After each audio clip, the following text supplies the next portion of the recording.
zaman dulu aja Bang, kalau nggak Tuhan, kitab suci, Paulus, penyaliban. Temanya Tema apa tuh? Isa alaihi salam apakah Tuhan? Oh, berarti bahasnya cuma Al-Quran. Bisa Ya, nggak apa-apa. timbal balik Bang. Timbal balik. Coba kita tanya kepada narasumber Kristen.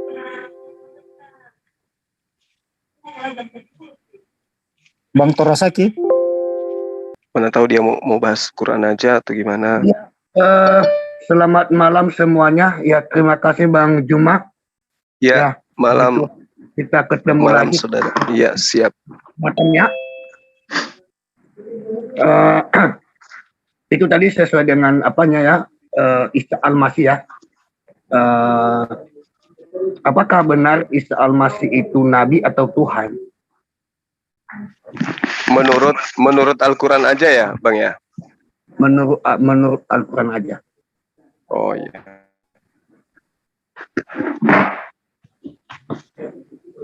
Jadi cuma Oke. pintu Tapi kalau dua arah gimana Pak Pendeta? Mungkin Dua arah. ngangkat apanya ya, ayatnya nanti ditampilkan ya, yang saya sampaikan nanti ayatnya. Iya ya. Terus tapi dua arah ya Pendeta juga ya. Boleh nanyain soal Yesus itu ya. Yesus juga ya, betul ya. Jangan Nabi Isa aja kan? Oh bisa. Karena Oke, juga bisa Bang Juma. di bawah Iya. Baik. Ya, kita ikut aja. Kalau mau bahas Nabi Isa aja, ayo. Kalau mau bahas Yesus juga dengan Nabi Isa, boleh. Saya ikut aja iramanya Pak Pendeta Trosoki gitu. Tapi kalau diiakan membahas dua nama ini ya boleh, silakan. Boleh, silakan Bang Budi. Ya, Nanti oke, sebentar lagi. Pak Pendeta Torosoki, saya Gemane. Pak Pendeta mungkin masih ingat ya mas saya. Jadi gini Pak, kalau biar hidup diskusi kita ini, Pak Pendeta kalau bisa mempertahankan argumen Bapak di agama Bapak. Dan Bang Zuma mempertahankan argumen Bang Zuma di agamanya Bang Zuma. Nanti terjadi yang namanya komparatif. Di sini ada dua agama yang bertemu di dalam satu Zoom. Nah, ini kita gunakan komparatif. Jangan sampai ada kalimat, Anda tidak memahami, Anda tidak mengimani, Anda tidak mengerti. Itu hindarkan itu. Kenapa? Terjadinya diskusi ini karena Pak Torosoki tidak mengerti dan tidak mengimani apa yang Bapak nanti tanyakan. Jadi, tolong dihindari. Kata-kata, Anda tidak mengimani, Anda tidak mendapatkan Roh Kudus. Atau Anda belum bersahadat, itu nggak boleh. Ini untuk membangun diskusi yang sehat. bisa. Ya, oke Pak Torosoki, setuju nggak kalau sebelumnya saya moderator? Ya. Kedua, yang saya harapkan di antara Pak Torosoki dan Bang Zuma mengerti waktu. Dan saya minta juga Pak Torosoki etika diskusi dan Bang Zuma juga etika diskusi. Baik, kita junjung tinggi. Dan kita ini adalah mewakili agama yang ada kita sandang saat ini. Makasih sebelumnya. Baik. Oke, kalau gitu saya sebagai moderator yang dipilih oleh saudara-saudara saya di Muslim ini, insyaallah bismillah saya akan berusaha seadil-adilnya. Oke, saya buka dulu. Bismillahirrahmanirrahim. Assalamualaikum warahmatullahi wabarakatuh. Sebentar Bang, belum Bang. Ya. Oh belum. Ini moderatornya belum sebentar. Siap. Waktunya gimana? Oh ya, untuk waktunya pembukaan opening saya akan mengizinkan ke pihak Muslim, Bang Zuma, abang kita ini 5 menit, terus Pak Torosoki 5 menit. Setelah itu 2 menit dari Pak Torosoki dipersilakan untuk bertanya kepada Bang Zuma. Itu dimulai dari pertanyaan langsung ke Pak Torosoki. Pertama Bang Zuma opening.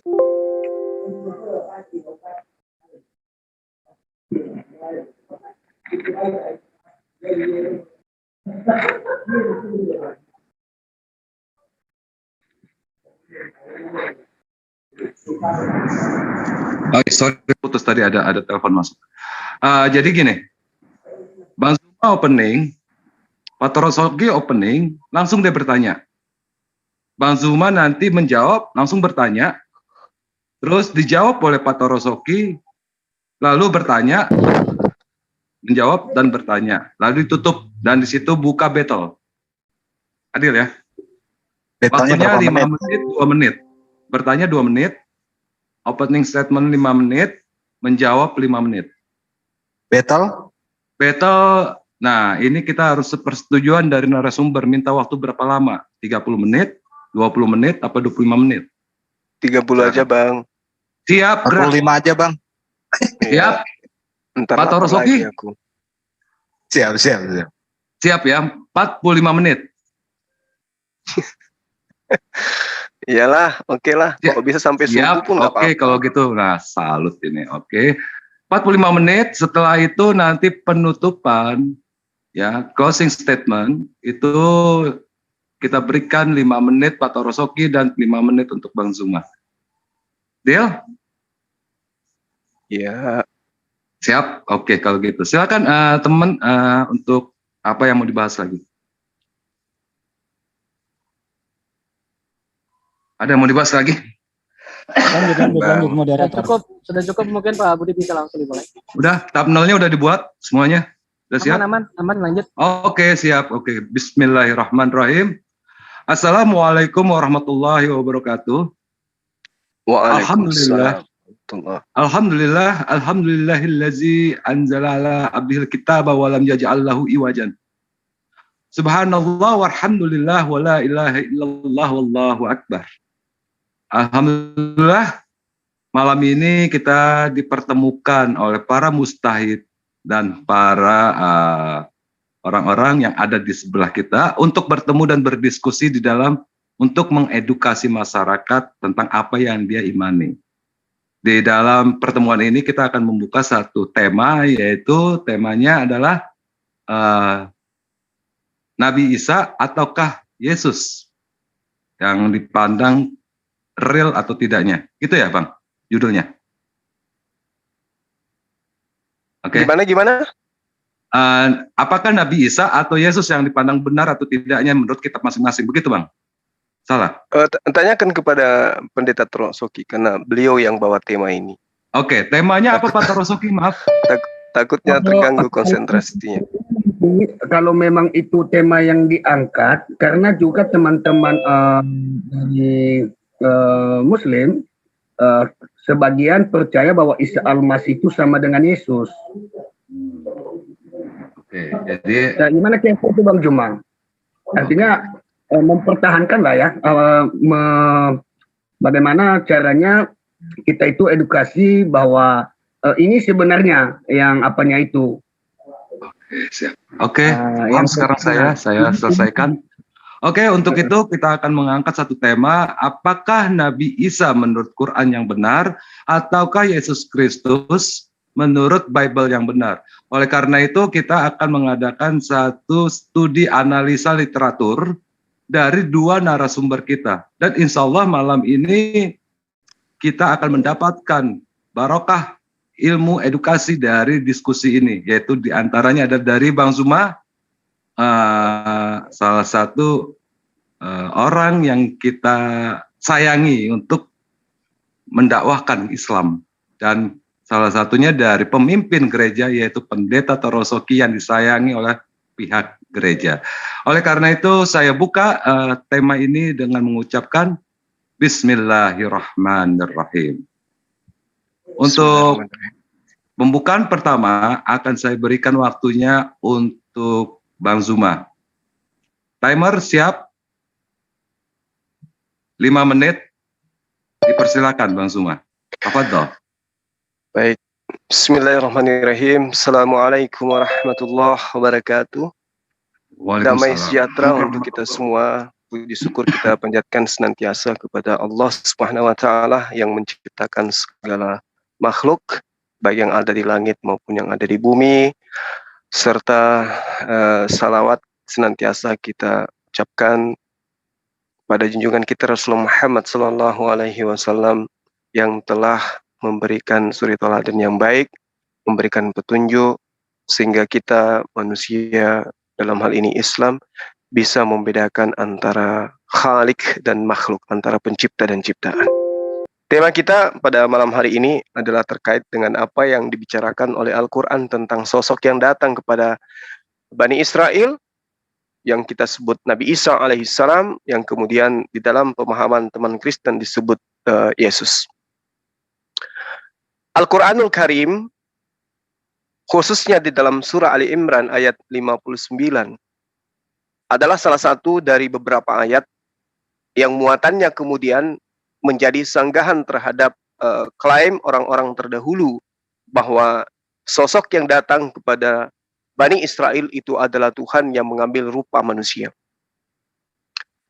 Al-Quranul Karim menyatakan begini, Bismillahirrahmanirrahim, Inna mathala Isa indallah kamathali Adam khalaqahu min turabin thumma qala lahu kun fayakun. Sesungguhnya seperti penciptaan Isa di sisi Allah itu hanya laksana penciptaan kepada Adam. Allah menciptakan Adam dari tanah, kemudian Allah berfirman kepadanya, jadi. Maka manusia Adam itu pun jadi. Nah, dapat saya gambarkan di sini bahwa ketika kemudian Allah Subhanahu wa taala mengutus seorang nabi kepada Bani Israel, Nabi ini kemudian mengajarkan aspek-aspek tauhid. Mengajarkan kemudian kepada Bani Israel bagaimana Bani Israel itu agar kembali kepada ketauhidan, menyembahnya kepada Allah dan melaksanakan syariat-syariat yang datang kepada mereka. Maaf. Lalu kemudian orang-orang Yahudi itu salah di dalam memahami hakikat kedudukan Nabi Isa alaihissalam. Mereka tidak menerima kerasulan beliau. Ya, saya mengatakan bahwa mereka memiliki satu keadaan di mana salah di dalam menerima keberadaan Yesus atau Nabi Isa alaihissalam. Itu karena apa? Karena mereka dipengaruhi oleh sifat materialistik, kecenderungan mereka memahami segala sesuatunya terjadi dengan aspek proses sebab akibat, dan itu juga terjadi ketika Nabi Musa mendampingi mereka, membebaskan mereka dari perbudakan Mesir. Orang Yahudi senantiasa selalu menerima sesuatu dalam konsep proses sebab akibat. Nah, apa akibatnya kemudian ketika Nabi Isa alaihissalam datang pada mereka? Mereka buta. Mereka nggak tahu bahwa Allah di samping menurunkan hal-hal yang rasional dan irrasional, Allah juga menurunkan, mewahyukan hal-hal yang supranasional. Ya, untuk itulah kemudian Allah menunjukkan dengan lahirnya Nabi Isa alaihissalam tanpa ayah, membuktikan bahwa apa yang Allah perlihatkan kepada Bani Israel itu adalah sesuatu yang sifatnya suprarasional. Jadi, kalau kemudian kedatangan Isa alaihissalam kepada mereka ditolak sebagai utusan Allah, itu disebabkan karena pemahaman mereka, ibunda daripada Nabi Isa alaihissalam itu melakukan sesuatu yang dibenci, yang menjadi sesuatu yang tidak baik di hadapan Allah. Nah, ironisnya, bukan hanya kaum Yahudi yang salah memahami hakikat kedudukan Nabi Isa alaihissalam. Orang-orang yang mengaku sebagai pengikut pun salah di dalam memahami keberadaan beliau.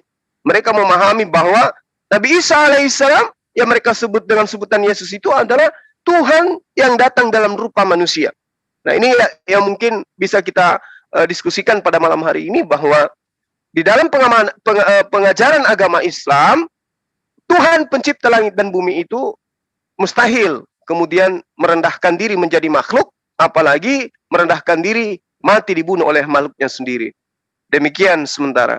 Saya kembalikan kepada moderator. Oke, terima kasih Bang Zuma. Alhamdulillah. Jadi kesimpulan dari pembicara Bang Zuma, di Al-Quran menyatakan bahwa tidak mungkin Tuhan merendahkan diri menjadi manusia. Inti dari pembicaraan Bang Zuma. Oke, kalau gitu saya persilakan kepada Bapak Pendeta Torosoki untuk membuka satu statement openingnya. Silakan. Sekaligus bertanya nanti 2 menit. Lanjut Pak. Oke, salam sejahtera bagi kita semua dimanapun Anda berada.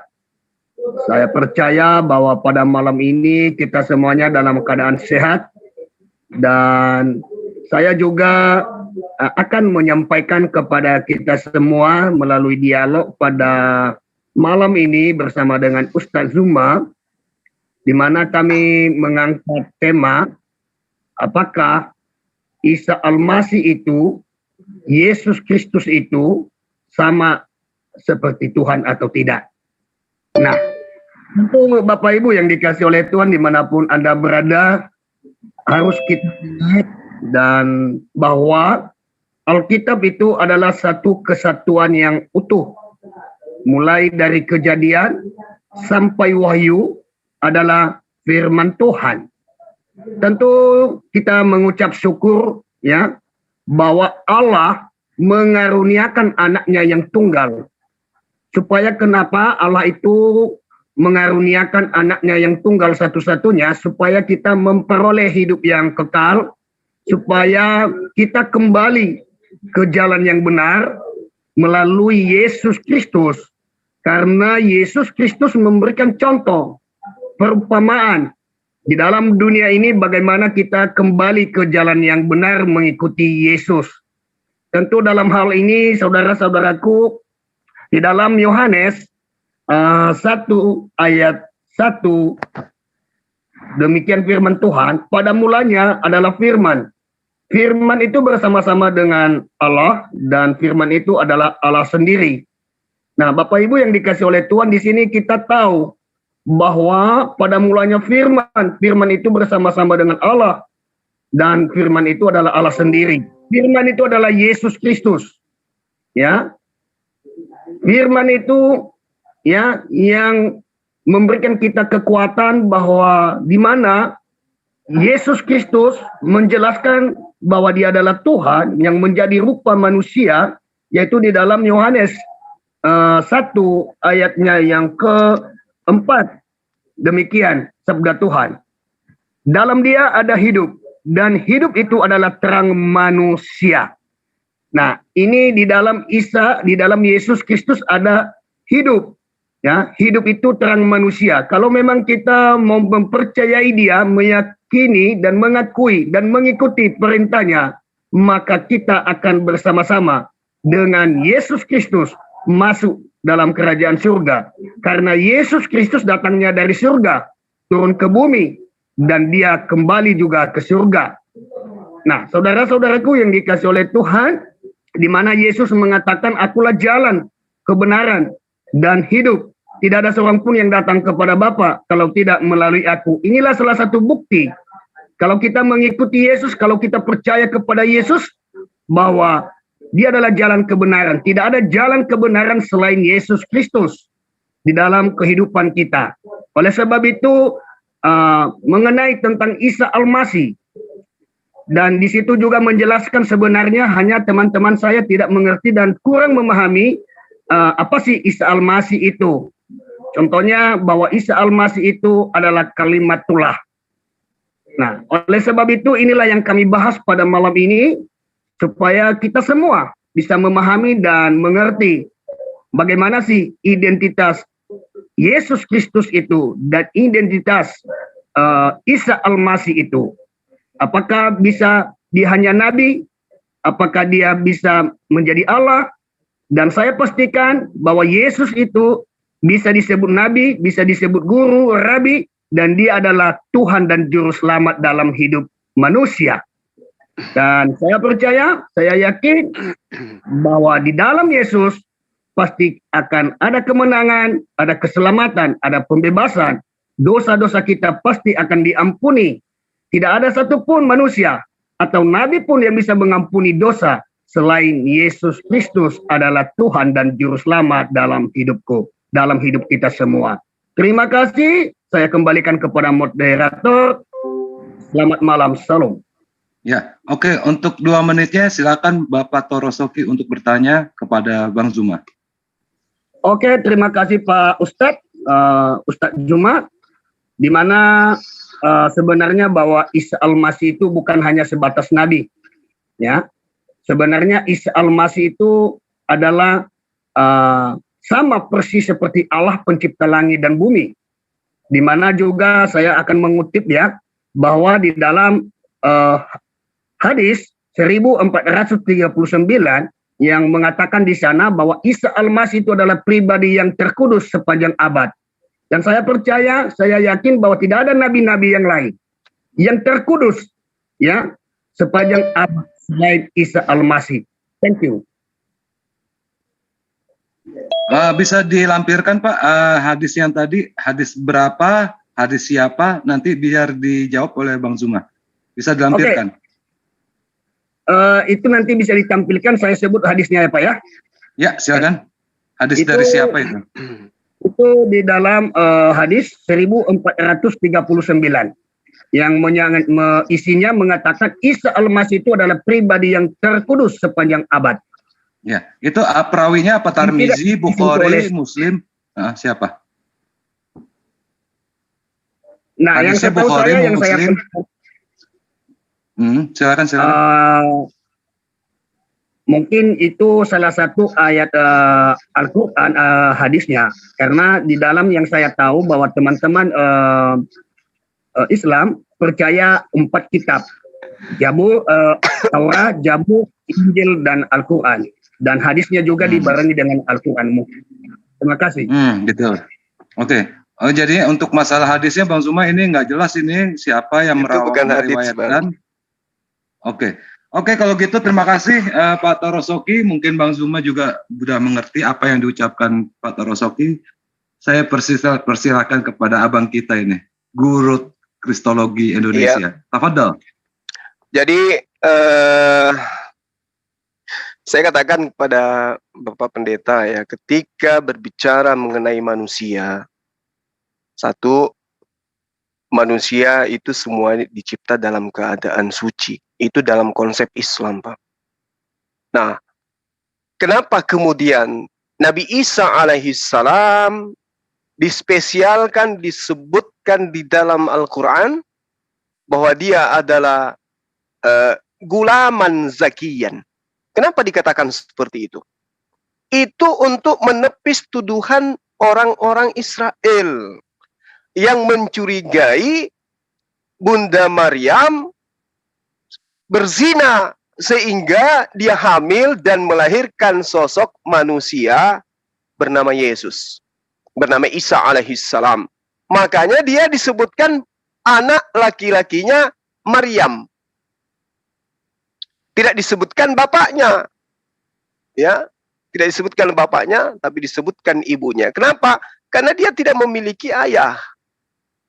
Yang Anda maksud itu Al-Quran surah Al-Baqarah, surah Maryam ayat 19. Qala innama ana rasulu rabbi li'ahabalaki gulaman zakiyya. Jadi sesungguhnya di situ diterangkan Nabi Isa mengaku sebagai utusan Allah. Ana rasulu rabbiki. Sesungguhnya aku ini adalah utusan Tuhanmu. Untuk apa aku diutus? Li'ahabalaki. Ya, untuk menyampaikan anugerah kepada apa? Malaikat Jibril, ana rasulu rabbiki, kata ki di sini itu merujuk kepada perempuan ya, Maryam, Maryam ini dia katakan, malaikat Jibril mengatakan, wahai Maryam, engkau adalah manusia perempuan, aku ini adalah utusan Tuhan kepadamu. Li'ahabalaki gulaman zakiya, untuk menyampaikan anugerah kepadamu seorang anak laki-laki yang suci. Jadi Nabi Isa itu memang laki-laki yang suci, maka dia tidak mungkin kemudian terkutuk. Ya, karena kesuciannya kemudian, maka dia tidak mungkin ternodai dengan pengajaran kesyirikan. Tidak mungkin dia mengajarkan kesyirikan untuk menyembah kepada dirinya. Nah, Nabi Isa alaihissalam dikatakan sebagai laki-laki yang suci. Itu di Al-Quran. Kalau disebut laki-laki yang suci, kemudian dianggap Tuhan, maka umat Islamlah yang kemudian pertama kali menyembah Nabi Isa alaihissalam. Tapi itu tidak terjadi. Kenapa? Karena Nabi Isa alaihissalam itu hanya manusia. Makanya di awal tadi saya menerangkan ayat itu, bahwa sesungguhnya Nabi Isa alaihissalam itu adalah makhluk yang diciptakan oleh Allah, sama seperti Adam alaihissalam. Tidak ada yang kemudian istimewa di sana. Inna mathala Isa indallah kamasali Adam. Di sisi Allah penciptaan Isa itu sama dengan penciptaan Adam. Berarti sama-sama diciptakan. Lalu kemudian ketika umat Islam itu memahami bahwa Nabi Isa alaihissalam itu adalah laki-laki yang suci, dalam konsep tatanan ajarannya kepada Bani Israel pun sama. A'anta qulta linnas takhizuni wa ummi ilahaini min dunillah. Apakah engkau pernah mengajarkan kepada Bani Israel, kepada manusia, untuk menyembah kepada dirimu selain daripada Allah? Qala Isa, subhanaka ma yakunu li an aqula ma laysa li bihaqq. Maha suci engkau ya Allah. Aku tidak mungkin mengatakan sesuatu yang bukan hakku untuk aku katakan. Tidak mungkin. Karena itulah kemudian dia disebut suci karena dia tidak pernah berdusta. Dia tidak pernah mengajarkan Bani Israel untuk menyembah kepada dirinya. Dia hanya mengajarkan menyembah kepada Allah. In kuntu qultu faqad alimta ta'lamu ma fi nafsi wa la a'lamu ma fi nafsi innaka anta 'allamul ghuyub. Dia berserah diri kepada Allah. Sungguh engkau lah ya Allah yang mengetahui apa yang gaib itu. Jadi tidak mungkin saya mengatakan kepada mereka bahwa sembah aku. Yang kukatakan kepada mereka adalah ma qultu lahum illa ma amartani bi ani abudullah rabbi wa rabbakum. Aku ajarkan Bani Israel menyembah kepada Tuhan, menyembah kepada engkau, Tuhanku dan Tuhan mereka. Ani abudullah, sembahlah Allah, Rabbi, Tuhanku, wa rabbukum, dan Tuhan kalian. Wa kuntu alaihim syahida. Dan kemudian Allah itu engkau yang menjadi saksi tentang itu. Aku nggak pernah kemudian mengajarkan kepada mereka, wahai Bani Israel sembahlah aku. Itu nggak pernah. Jadi kesucian Nabi Isa alaihissalam dari sejak dia dilahirkan, kemudian dari dia besar, kemudian dia mengajarkan tentang apa yang Allah perintahkan, itu tidak ternodai. Oleh karena itu dia suci dari tuduhan-tuduhan orang-orang Kristen. Dia itu bukan orang yang seperti yang ada di ajaran Kristen. Demikian. Oke Bang Zuma, terima kasih waktunya Bang Zuma. Alhamdulillah. Syama. Subhanallahu Akbar, ini penjelasannya sangat jelas ini. Silakan Pak Torosoki, Bang Zuma silakan untuk bertanya kepada Pak Torosoki. Kita beri waktu 2 menit. Tafadhol. Oke, baik. Pertanyaan saya kepada Pak Torosoki ya. Saya anggap beliau ini orang yang mumpuni karena dia juga adalah master. Di dalam pengajaran Bani Israel, Pak, tentang konsep ketuhanan, ketika berbicara mengenai Al-Quran, Al-Quran mengiyakan Al-Quran mengiyakan bahkan adanya kitab suci yang didatangkan oleh Allah kepada Bani Israel. Dan Kristen pun mengiyakan itu. Nah, ketika kitab ini datang kepada Bani Israel, Allah kemudian menyatakan diri. Tuhan itu menyatakan diri.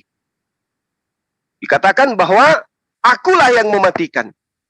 Ani amit. Itu jelas dalam kitabnya Bani Israel. Ani erfaim. Aku juga yang menghidupkan.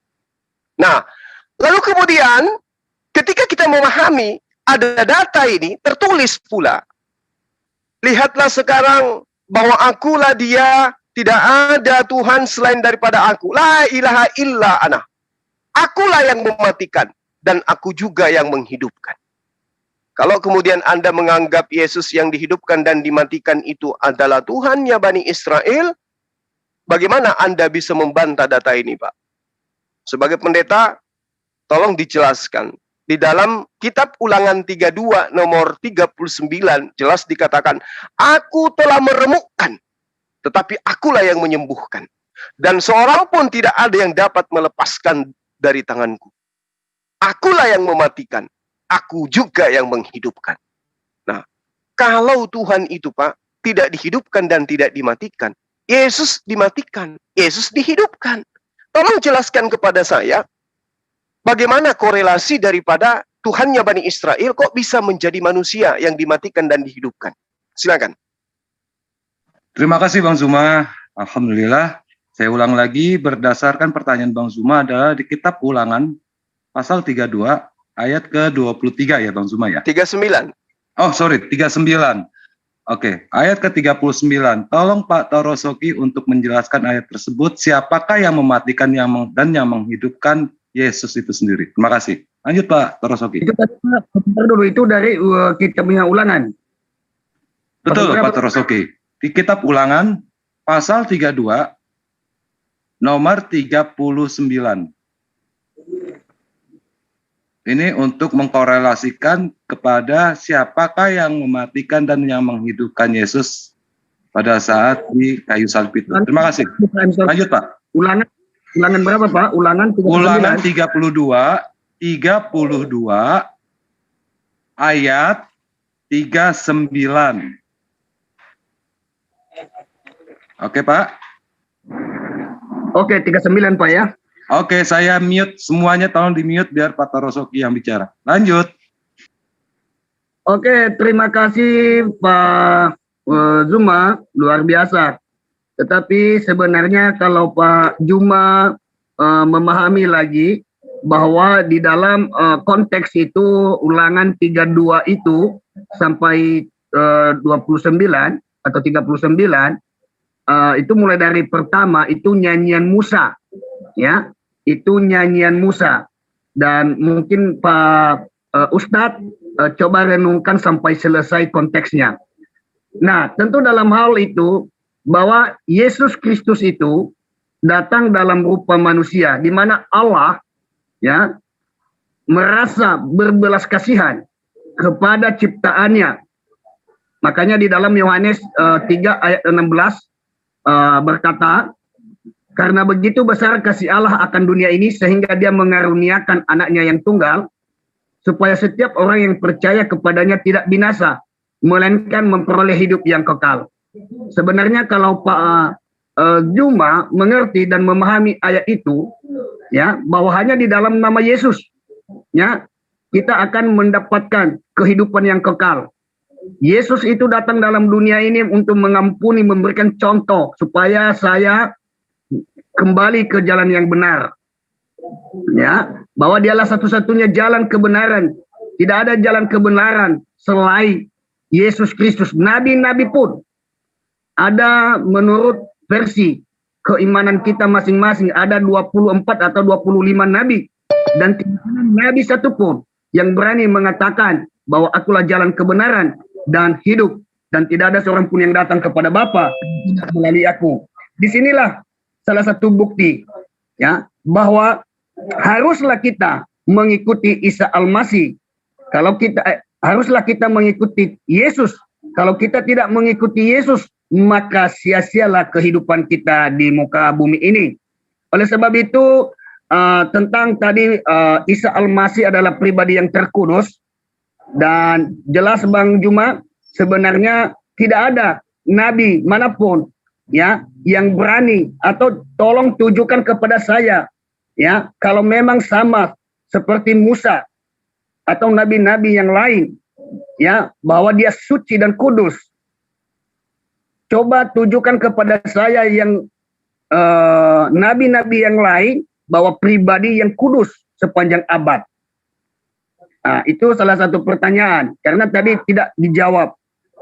Nah, oleh sebab itu, saudara-saudaraku yang terkasih di dalam nama Tuhan, di mana saya memperkuatkan bahwa Isa Al-Masih itu sebenarnya adalah bukan hanya nabi, bukan hanya utusan, bukan hanya guru, tetapi dia adalah Tuhan sebenarnya, di mana terdapat di dalam Al-Quran, ya, 19 ayat 19, yang intinya di sana Isa Al-Masih manusia suci tanpa dosa, ya. Isa Al-Masih, ya, manusia suci tanpa dosa. Dan saya lagi bertanya sama Ustadz Juma, tolong tujukan kepada saya kalau memang sama seperti keturunan-keturunan yang diciptakan oleh Allah dalam debu, ya, yang berani, yang tertuju kepada diri seseorang, rasul atau nabi, ya, yang tercatat di kitab saudara bahwa Isa atau contohnya Musa itu adalah manusia suci tanpa dosa, atau nabi-nabi yang lain. Karena setahu saya, kenapa saya bisa mengatakan bahwa sebenarnya Isa Al-Masih itu adalah junjungan yang luar biasa yang perlu disembah dan diakui, karena dia kudus, karena Allah juga kudus, Allah suci. Dan di dalam diri Isa Al-Masih di sana tadi saya sebutkan ayatnya tadi, bahwa dinyatakan dia suci dan kudus. Kalau ciptaan dari debu tanah, dari keturunan Adam dan Hawa, tidak suci dan tidak kudus. Mungkin ada dari Ustaz Zuma yang bisa menggagalkan ayat ini. Kalau memang ada, berarti Isa Al-Masih itu memang pas sebatas nabi, sebatas utusan. Terima kasih. Oke, untuk waktu 2 menitnya saya persilakan kepada Pak Torosoki menjelaskan pertanyaannya yang tegas. Silakan Pak, selama 2 menit. Ya, terima kasih. Tadi saya memperjelaskan pertanyaan saya. Ya, kenapa saya memperkuat menyatakan bahwa sebenarnya Isa Al-Masih itu ya bukan hanya sebatas guru, bukan hanya sebatas rabi atau rasul. Tetapi sebenarnya di dalam diri Isa Al-Masih ini terbukti bahwa ya Isa Al-Masih itu manusia suci tanpa dosa, dan di dalam diri Allah juga adalah suci, kudus. Dan saya percaya bahwa mengklaim bahwa di dalam Al-Quran, di dalam juga Alkitab bahwa sama, bahwa Yesus itu kudus, suci.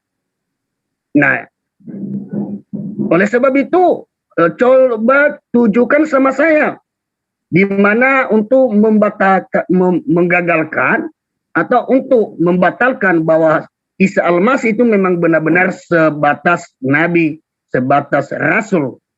Karena tidak ada, apakah ada nabi-nabi yang lain yang tertuju pada dirinya seperti yang tertuju pada diri Isa Al-Masih. Thank you. Oke, untuk menggagalkan bahwa Isa Al-Masih itu adalah seorang Tuhan, itu tadi sudah dijelaskan dan sudah dijawab oleh Bang Zuma. Pertanyaan pertama itu sudah dijawab semuanya. Lalu untuk itu Pak Torosoki minta bukti bahwa Isa itu layak disebut nabi dari persepsinya Bang Zuma. Silakan Bang Zuma untuk menjawab. Tafadhol Bang Zuma. Syukran. Jadi Pak Pendeta ketika minta data bahwa adakah orang yang suci, jangan nabi deh, jangan nabi. Orang suci ya, yang dikatakan kudus, itu banyak Pak. Bahkan kalau Bapak melihat di dalam kitab Anda sendiri ya, di Matius 27, banyak orang suci, banyak orang kudus yang dikatakan somata ya. Somata itu bahasa Yunani, artinya mayat-mayat. Mayat-mayat ini adalah mayat-mayat hagion, orang-orang kudus Pak. Lalu kemudian orang-orang kudus ini bangkit dari kubur, berjalan masuk ke Yerusalem. Jadi bukan cuma Yesus yang orang kudus itu, banyak orang kudus. Nah, terkait dengan Al-Quran, kenapa dikatakan beliau itu adalah orang yang kudus? Karena ini sedang menceritakan, menyanggah fitnah orang-orang Yahudi yang mengatakan Isa itu adalah anak haram. Isa itu anak zina. Maka Al-Quran membantah itu. Jadi kedatangan ayat suci Al-Quran, "Qala inna ma'ana rasulu rabbi li'ahaba laki gulaman zakiyya", itu untuk membantah tuduhan orang-orang terdahulu yang menganggap Nabi Isa itu anak haram. Al-Quran justru datang membenarkan bahwa Nabi Isa itu adalah manusia yang bukan haram. Dia bukan anak zina, tapi dia adalah manusia suci. Jangan lagi dipelintir bahwa karena dia manusia suci, maka dia Tuhan. Bukan begitu cara belajarnya. Kenapa? Karena di dalam kitab Anda, banyak orang-orang kudus. Bahkan santo-santo itu dalam pengajaran Katolik itu juga disebut sebagai orang-orang kudus. Jadi kalau orang kudus disebut sebagai Tuhan, celaka nanti. Bahasa Yunani mengatakan pribadi kudus itu dalam sebutan hagion, itu terlalu banyak hagion. Bukan cuma Yesus hagion itu. Malaikat-malaikat juga disebut hagion.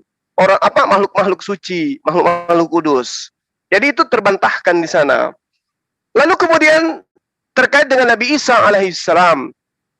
Nabi Isa alaihissalam, kalau Anda mengatakan dia adalah Tuhan, dari segi mananya? Pertama, di Al-Quran dia manusia. Kedua, dia diciptakan.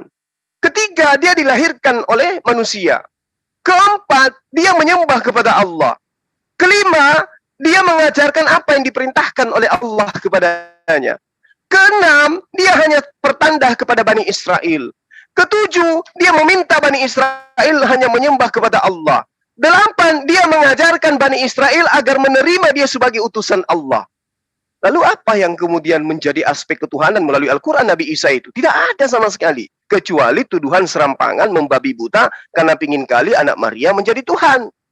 Tapi kalau berdasarkan dalil Al-Quran itu nggak ada satupun dalil di dalam Al-Quran di mana Nabi Isa alaihissalam itu adalah Tuhan. Nggak bisa dia. Nggak bisa. Makanya saya terangkan tadi ketika Nabi Isa dihakimi oleh Allah, apa yang dikatakan? Ma qultu lahum illa ma amartani bi an ya'budullah rabbi wa rabbakum. Aku mengajarkan kepada mereka kok, sembahlah Allah Tuhanku dan Tuhanmu, dan itu seirama dengan apa yang tertulis di dalam penyelidikan orang yang disebut Yohanes. Di dalam Yohanes dikatakan, wahai Maria, pergilah kepada saudara-saudaraku, katakan kepada mereka, aku akan pergi kepada Tuhanku dan Tuhanmu. Sama. Jadi kalau Anda mengatakan bahwa di dalam Al-Quran itu surah Maryam ayat 19, Nabi Isa alaihissalam itu adalah Tuhan. Wah, ini yang saya katakan, mungkin karena tidak ada lagi data di dalam Bible yang mengatakan Yesus itu Tuhan, tidak ada pengakuan Yesus dia adalah Tuhan pencipta langit dan bumi, maka kemudian Anda tidak mengurai itu. Pertanyaan saya tadi jelas. Ketika kemudian Anda mengatakan bahwa di dalam ulangan saya harus membacanya sampai ulangan 39, Anda keliru di situ. Ulangan itu tidak sampai ke 39, ulangan itu cuma sampai 34. Ya, jadi Anda cuma mengada-ngada, mohon maaf. Ketika Tuhan memperkenalkan dirinya, Ki Ani, itulah aku, akulah dia, Ani huwa em, Elohim. Lalu dia katakan, Ani amit, saya yang mematikan. Saya juga yang menghidupkan. Nah, Yesus dimatikan, Yesus dihidupkan. Kayak mana Anda bisa mengatakan kalau di Al-Quran ada Isa adalah Tuhan, sementara di kitab Anda sendiri yang Anda tuhankan itu dimatikan. Yang dimatikan itu sudah pasti bukan Tuhan. Logika sehat kita itu harus diarahkan ke sana. Tidak mungkin ada Tuhan bisa dimatikan, nggak mungkin. Itu bukan Tuhan, itu hantu. Demikian. Oke, Bang. Makasih waktunya, Bang. Oke, untuk waktu kelanjutannya yaitu 2 menit untuk pertanyaan Bang Zuma yang terakhir. Ini season terakhir, untuk kelanjutannya nanti langsung ke battle ya Bang ya. Boleh. Ini sudah terbangun satu opini untuk membahasnya nanti di battle. Silakan Bang untuk bertanya. Iya. Silakan Pak Torsoki nanti menjawab. Pencipta langit dan bumi mengatakan, Ani amit, saya yang mematikan. Wa ahaye, wa hasti, wa ani. Dan saya juga yang menghidupkan. Yesus dimatikan dan juga dihidupkan. Bagaimana kemudian iman Anda bisa menyatukan yang mematikan dengan yang dimatikan itu adalah satu? Anda ingin mengatakan Tuhan bunuh diri gitu? Akulah yang mematikan, aku matikan diriku, akulah yang menghidupkan, aku hidupkan diriku, Apakah ya begitu? Tolong Anda berikan edukasi yang baik terhadap anak bangsa. Tuhan yang benar, dia maha menghidupkan, dia maha mematikan. Tuhan Anda ada pada posisi dimatikan dan dihidupkan. Tolong, sebagai tokoh agama, berikan edukasi yang baik, yang rasional, bahwa Tuhannya Kristen itu dihidupkan, dimatikan, dan dialah Tuhan itu sendiri. Kayak mana ceritanya? Kalau di Al-Quran, Allah menghidupkan, Allah mematikan, dan menghidupkan. Itu jelas. Maka tidak mungkin kemudian Allah, Tuhan kami, ada narasi yang dibangun, dia dihidupkan, dia dimatikan. Berarti Nabi Isa alaihissalam mustahil adalah Allah. Mau Anda sampai hilang kukunya mengais-ngais, dalam Al-Quran Anda tidak akan menemukan itu. Justru ketika Anda membawa narasi dari Al-Quran, menuhankan Nabi Isa alaihissalam, bukti wujud kelemahan daripada iman Anda. Di dalam kitab Anda, Yesus dihidupkan, Yesus dimatikan. Lalu kemudian pindah ke Al-Quran, minta di dalam Al-Quran Isa Al-Masih adalah Tuhan. Ini adalah cara yang kemudian saya katakan cara terakhir, cara keputusasaan. Benar-benar putus asa. Sudah benar-benar tidak ada daya lagi. Sehingga harus pindah ke Al-Quran, mencari konsep ketuhanan untuk manusia yang bernama Yesus. Sementara Allah Subhanahu wa Ta'ala maha hidup, maha mematikan. Tolong tunjukkan kepada saya Bagaimana Anda bisa mengurai itu? Silakan. Oke, terima kasih Bang Zuma. Untuk kelanjutannya tadi saya ulang bahwa di kitab Ulangan pasal 32 itu sampai 34 ayatnya. Oke, Bukan. saya ulang. Babnya Bang. Oh, babnya sampai 34. Oke. Ya. Oke, untuk kelanjutannya tolong dijelaskan kepada kami pendengar bagaimanakah Tuhan itu adalah yang menghidupkan dan yang mematikan Yesus. Tolong dijelaskan itu. Menurut ayat 32 nomor 39. Silakan Pak Torosoki. Oke, terima kasih, luar biasa ya cara menyampaikan Ustadz Juma pada malam ini. Tetapi sayangnya dia mengutip Ulangan, tapi dia katakan tadi Ulangan 32 hanya sampai 34 ya babnya. Tetapi sebenarnya kalau Bapak Ustadz lagi telusuri dalil yang kamu sebutkan itu bukan hanya 34 Pak, dan bukan hanya 39. Ya, sebenarnya itu dalilnya Bapak Ustadz ya sampai pada ya bab yang ke-52 ya, bukan hanya 39 ya. Coba telusuri lagi sampai ayat yang ke-52 ya. Oke, oleh sebab itu di mana bahwa Yesus itu adalah Tuhan, memang jelas Yesus tidak pernah mengakui dirinya adalah Tuhan secara pribadi langsung mengatakan kepada umat-umat manusia yang ada di muka bumi ini. Jelas tidak. Jelas dia tidak mengatakan bahwa akulah Tuhan, sembahlah aku. Karena di dalam diri Yesus tidak ada roh kesombongan dan egois. Ya, tetapi ketika ada yang bertanya kepadanya identitas Yesus itu, ya, contohnya ya di dalam Yohanes 13 ayat 13 ada yang bertanya kepadanya bahwa benar ya, aku memang jelas guru dan memang benar itu tepat apa yang kamu katakan, akulah Tuhan. Nah, artinya di situ Yesus mengakui dirinya adalah Tuhan. Hanya teman-teman tidak mengerti dan tidak memahami. Dan ketika dia diadili, dibawa di dalam penghakiman, dan apa dia katanya? Dikatakan, kalau aku katakan kamu tidak percaya, ya, bahwa di situ dilempar, apakah benar engkau raja Yahudi, raja Bani Israel? Ya, dia katakan, kalau saya jawab kamu tidak percaya. Ya, coba perhatikan konteks itu.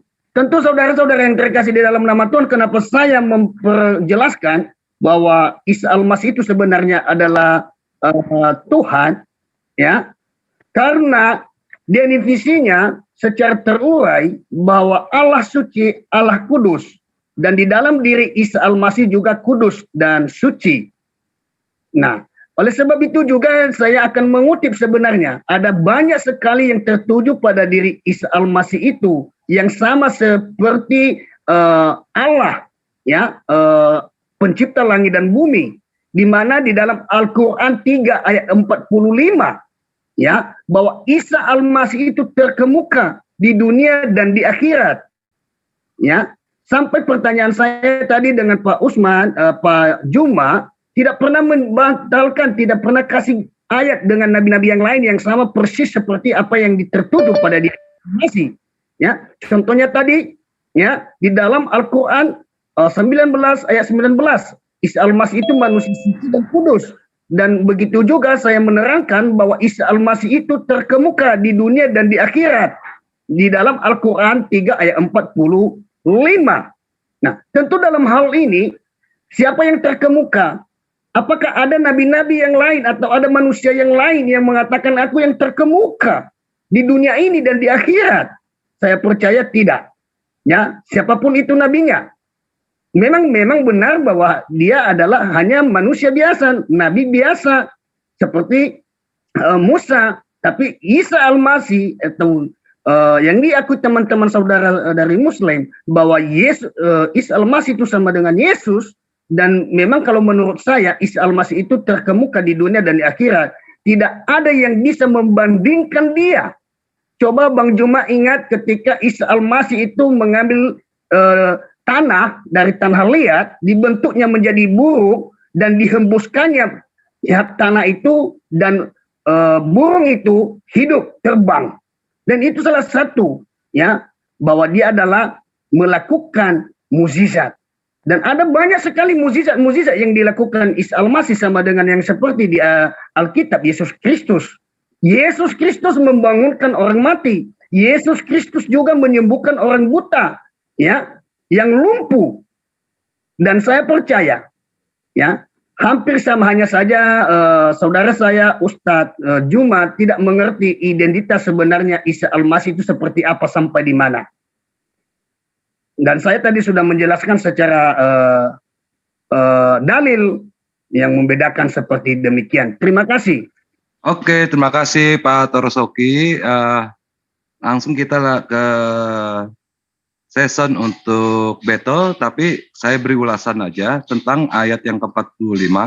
Dikatakan begini, ketika para malaikat berkata, wahai Maryam, sesungguhnya Allah menyampaikan kabar gembira kepadamu tentang sebuah kalimat firman darinya, yaitu seorang putra namanya Al-Masih Isa putra Maryam, seorang terkemuka di dunia dan di akhirat, dan termasuk orang-orang, artinya bukan satu orang, tapi masih banyak orang-orang yang didekatkan kepada Allah Subhanahu wa Ta'ala. Oke, kalau gitu, itu cuma ungkapan dari moderator.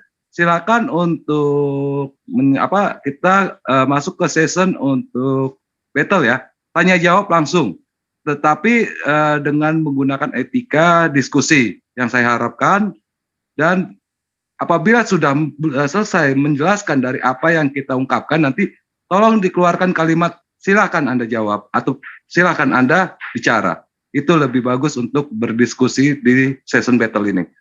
Oke, kalau gitu silakan tafadhol untuk guru kristologi kita Bapak Zuma dan Pak Pendeta Torosoki. Tafadhol, silakan. Ya, baik. Jadi apa yang kemudian disampaikan oleh moderator sekiranya itu sudah bisa dipahami oleh Pendeta Torosoki, ya. Bahwasanya malaikat menyampaikan kepada Maryam bahwa manusia yang lahir nantinya itu bukan Tuhan, tetapi manusia yang terkemuka di dunia dan di akhirat. Dan kemudian manusia itu masuk dalam golongan untaian orang-orang yang kemudian didekatkan kepada Allah. Jadi mau lari kemanapun, itu tidak akan pernah bisa Nabi Isa itu Tuhan. Karena di situ terkemuka hanya menggunakan kata wajiha, ya. Dan bukan hanya Nabi Isa alaihissalam yang diberi gelar wajiha. Nabi Musa juga di dalam Al-Quran surah Al-Ahzab 69 juga wajiha. Jadi itu terbantahkan, ya. Terkemuka juga Nabi Musa itu. Nah, terkait dengan kudus, tadi sudah saya sampaikan, orang-orang dibangkitkan dari kubur ketika Yesus disalib itu adalah orang-orang kudus. Dia sudah mati bangkit, orang-orang kudus berjalan masuk ke Yerusalem. Berarti bukan cuma Yesus yang kudus, itu sudah dibantah dari kitab Anda. Kalau di Al-Quran itu sudah jelas itu, kedudukan dia hanya menepis fitnah bahwa dia anak haram. Kalau anak haram berarti tidak kudus, maka dia dikatakan kudus, dia dikatakan suci. Nah, pertanyaan saya kepada Bapak, Anda belum sentuh itu. Kenapa Yesus bisa dihidupkan? Kenapa Yesus itu bisa dimatikan? Sementara kalau dikatakan dia adalah Tuhan. Dari mana datanya ada Tuhan dimatikan? Ada Tuhan dihidupkan. Al-Quran menerangkan wa yuhyi wa yumitu wa ilaihi turja'un. Allah yang menghidupkan dan Allah yang mematikan, dan hanya kepada Allah semuanya akan dikembalikan. Nah, Yesus dimatikan, Yesus dihidupkan. Di dalam ulangan yang saya maksud tadi Bapak, itu babnya itu cuma sampai 39. Ya. Ya, babnya itu 39, bukan sampai ke 34. Yang Bapak maksud itu adalah pasalnya, yang Bapak maksud itu butir-butirnya. Yang saya terangkan saya babnya, karena tadi Bapak menanggapi bahwa ulangan itu tolong dibaca sampai 39 kata Bapak. Nah, itu mungkin kesalahpahaman saja. Nah, di dalam kitabnya Bani Israel, itu jelas seperti yang saya terangkan tadi, bahwa akulah Tuhan, akulah yang mematikan, aku juga yang menghidupkan. Sementara Tuhan Anda dimatikan dan juga dihidupkan. Pertanyaan saya kepada Bapak, tolong jelaskan ke saya, siapa yang mematikan Yesus?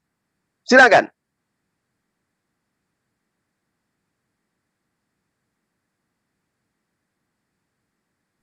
Silakan Pak Torosoki, silakan. Oke. Langsung Pak Torosoki, nggak melalui saya lagi.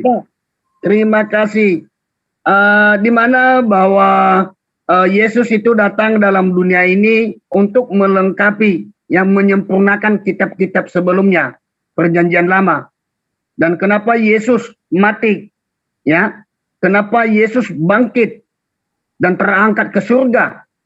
Ya, itu sudah jelas ada di Perjanjian Lama. Ya, dan dia menggenapi itu supaya nubuat para nabi-nabi sebelumnya tergenapi. Dan Yesus itu menggenapinya, dia datang. Dia disalib. Ya. Dia rela. Kenapa? Karena untuk menggenapi ya nubuat nabi-nabi sebelumnya di dalam diri dia akan datang ya sang juru selamat, tunas baru yang menyelamatkan umat manusia di muka bumi ini. Dan Yesus Kristus menggenapi itu, makanya Yesus mati. Ya, makanya Yesus bangkit dari antara orang mati dan terangkat ke surga. Kenapa dia terangkat ke surga? Karena Yesus itu datangnya dari surga. Tetapi sebenarnya Pak Ustadz Juma, kalau Anda memahami sebenarnya dengan benar dan teliti bahwa Yesus itu ya bukan hanya sebatas suci saja, ada banyak mukjizat-mukjizat yang dia lakukan dan menyatakan tadi seperti yang saya kutip di Alkitab ya. Dan Bang Juma tadi mengatakan bahwa Isa Al-Masih itu putra Maryam itu sama seperti orang-orang kudus yang terangkat ya. Itu tadi sudah saya jelaskan ya, bahwa tidak ada satupun ya dalil pun ya yang mengatakan bahwa manusia itu di kitab suci manapun, kalau menurut saya kurang tahu, nanti dibantah ya, yang mengatakan dalilnya bahwa salah satu nabi ini, salah satu manusia ini dia adalah suci tanpa dosa. Nah, atau juga Pak Ustadz ya, ada juga nanti kamu kasih ayat bantahannya bahwa ada nabi salah satu pribadi yang terkudus ya sepanjang abad. Dan asalkan Bang Juma memahami bahwa Isa Al-Masih itu sebenarnya ya mengetahui akhir zaman, di mana Al-Qur'an 43 ayat 61 sampai 64. Dan di mana juga Bang Juma ya menjelaskan bahwa Isa Al-Masih itu sebenarnya pembela di akhir zaman, di mana terdapat dalilnya ya Al-Qur'an 4 ayat 159. Nah, di dalam hadis juga Bang Juma bahwa Isa Al-Masih itu adalah hakim yang adil, dan di mana terdapat dia di hadis 1090. Nah, oleh sebab itu tolong sama-sama kita membuka hati menerima kebenaran bahwa tidak ada satupun nabi-nabi yang lain yang sama yang tertuju seperti diri Isa Al-Masih. Silakan Bang Juma. Oke, pertanyaan saya apa nggak kena dengan apa yang Anda uraikan? Kalau kemudian Anda mengatakan bahwa tunjukkan data nabi mana lagi yang kemudian yang dikatakan kudus, katakan suci. Saya katakan cuman satu nabi yang dikatakan hasil zina, hanya Isa. Maka hanya Isa yang disanggah oleh Allah sesuai dengan tuduhan agama kalian. Bahwa Yesus terkutuk, Yesus mengambil keledai, Yesus berbohong, mengatakan bahwa hari ini juga engkau akan bersama aku di paradiso. Ternyata tidak. Hanya Yesus kemudian yang dituduh, semua yang datang sebelum aku adalah pencuri dan perampok. Menuduh juga ibunya, karena ibunya lebih dulu datang daripada dia. Tidak ada nabi yang dituduhkan sebagai anak zina oleh kaumnya, nggak ada. Kecuali Isa alaihissalam. Itulah Al-Quran datang menepis itu. Nah, kalau Anda mengatakan dia Tuhan, karena dia satu-satunya nabi yang kudus, saya balik pertanyaannya. Satu-satunya kemudian Tuhan yang mati, dibunuh oleh manusia, hanya Tuhannya Kristen. Gimana tuh? Oke, satu-satunya nabi yang suci, Isa alaihissalam, sampai dia menjadi Tuhan. Saya balik kepada Anda. Satu-satunya Tuhan Ya, yang dituhankan, satu-satunya manusia yang dituhankan oleh agama yang besar, yang mati dibunuh oleh manusia, hanya Yesus. Lebih parah itu, Pak. Kalau Anda mengatakan Yesus Nabi, itu iman kami. Tapi kalau Anda mengatakan Yesus itu Tuhan, tapi dia mati dibunuh oleh manusia, ini yang harus Anda pertanggungjawabkan. Nabi Isa, Nabi yang suci, oke, itu iman kami. Dia manusia kudus, oke, nggak apa-apa. Satu-satunya Nabi yang suci, oke, nggak masalah. Dia adalah Nabiullah, dia Rasulullah. Makanya kami gelari alaihi salam, keselamatan atas beliau. Nggak ada masalah dengan iman kami itu. Sekarang yang menjadi permasalahan adalah ketika Al-Quran mengklaim dirinya huwa yuhyi wa yumitu wa ilaihi turja'un. Allah menghidupkan, Allah mematikan. Yang mati adalah Yesus, yang dihidupkan adalah Yesus, dan itu adalah Tuhan Anda.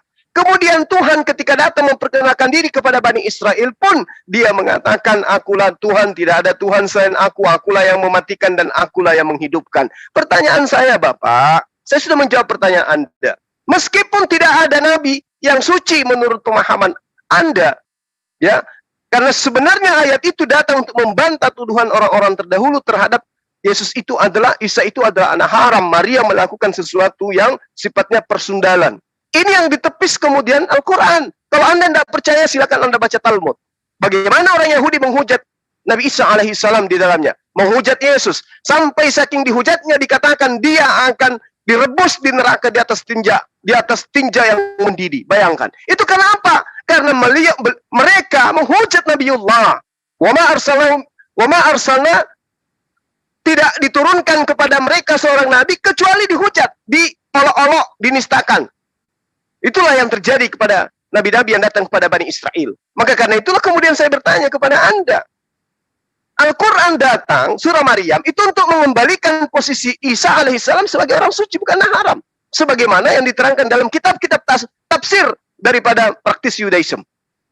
Anda akan teriris nantinya kalau Anda melihat Talmud. Bagaimana Yesus diceritakan dengan Maryam. Dan Kristen di sana dianggap sebagai apa? Mohon maaf. Dianggap sebagai guguk. Itu loh yang perlu Anda pahami. Al-Quran datang memurnikan itu semua. Nah sekarang pertanyaan saya. Ketika Tuhan yang kami sembah, yang Bani Israel sembah, menghidupkan dan mematikan, Tuhan yang Anda sembah justru yang dimatikan dan dihidupkan. Bagaimana Anda bisa memberikan uraian yang masuk logik gitu loh? Logika aja dulu. Mana ada Tuhan pencipta langit dan bumi itu dimatikan oleh makhluknya? Tolong Anda uraikan berdasarkan dengan pemahaman logika, ditambah dengan dalil yang menguatkan bahwa Yesus mati itu untuk membuktikan dirinya adalah Tuhan. Berarti tabrakan dengan dalil-dalil yang ada di perjanjian lama. Tuhan mematikan, Tuhan menghidupkan. Silakan. Oke, terima kasih. Sebenarnya Pak Ustadz kurang memahami dan teliti. Ya, saya sudah menjawab tadi pertanyaan Pak Ustadz. Hanya saja tidak memahami dan tidak teliti.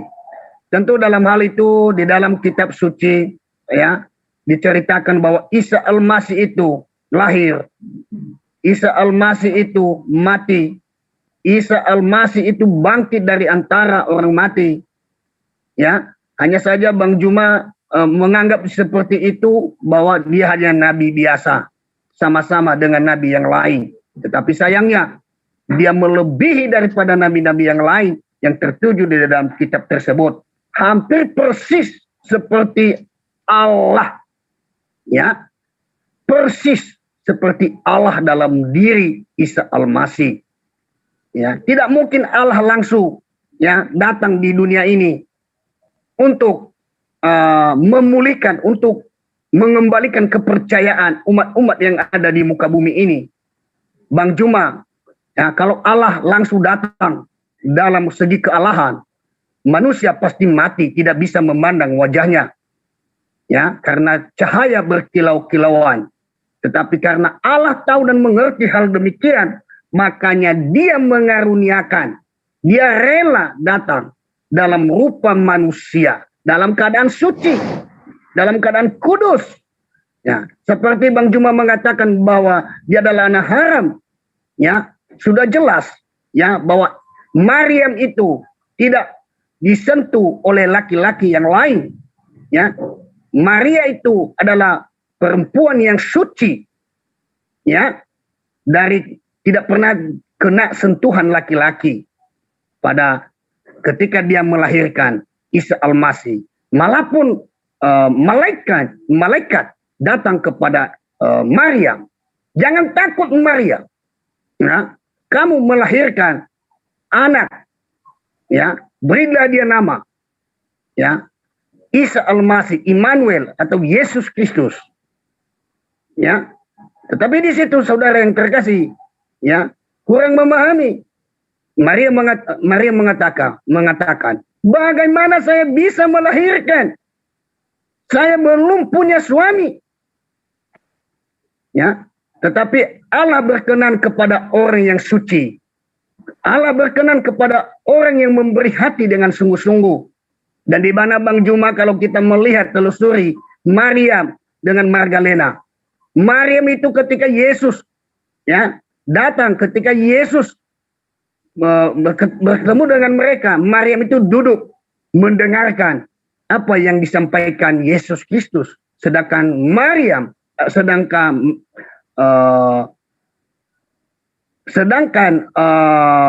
Magdalena, ya, itu saudaraku, dia sibuk untuk mengurus makanan dan minuman. Ya, coba Anda memperhatikan dan teliti lebih dalam lagi. Silakan Bang Juma.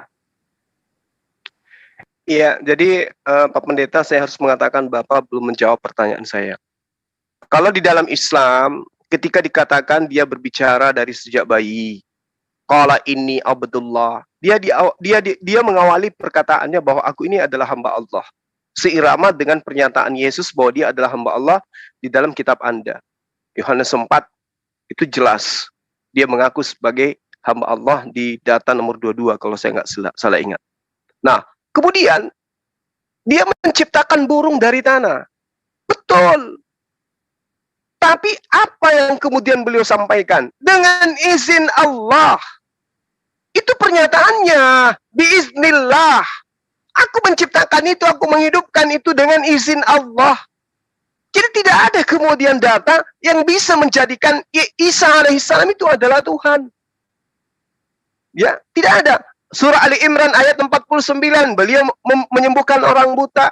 Bahkan di dalam Al-Quran surah Ali Imran 49 itu juga dia menghidupkan orang mati. Tapi dengan apa? Biiznillah, dengan izin Allah.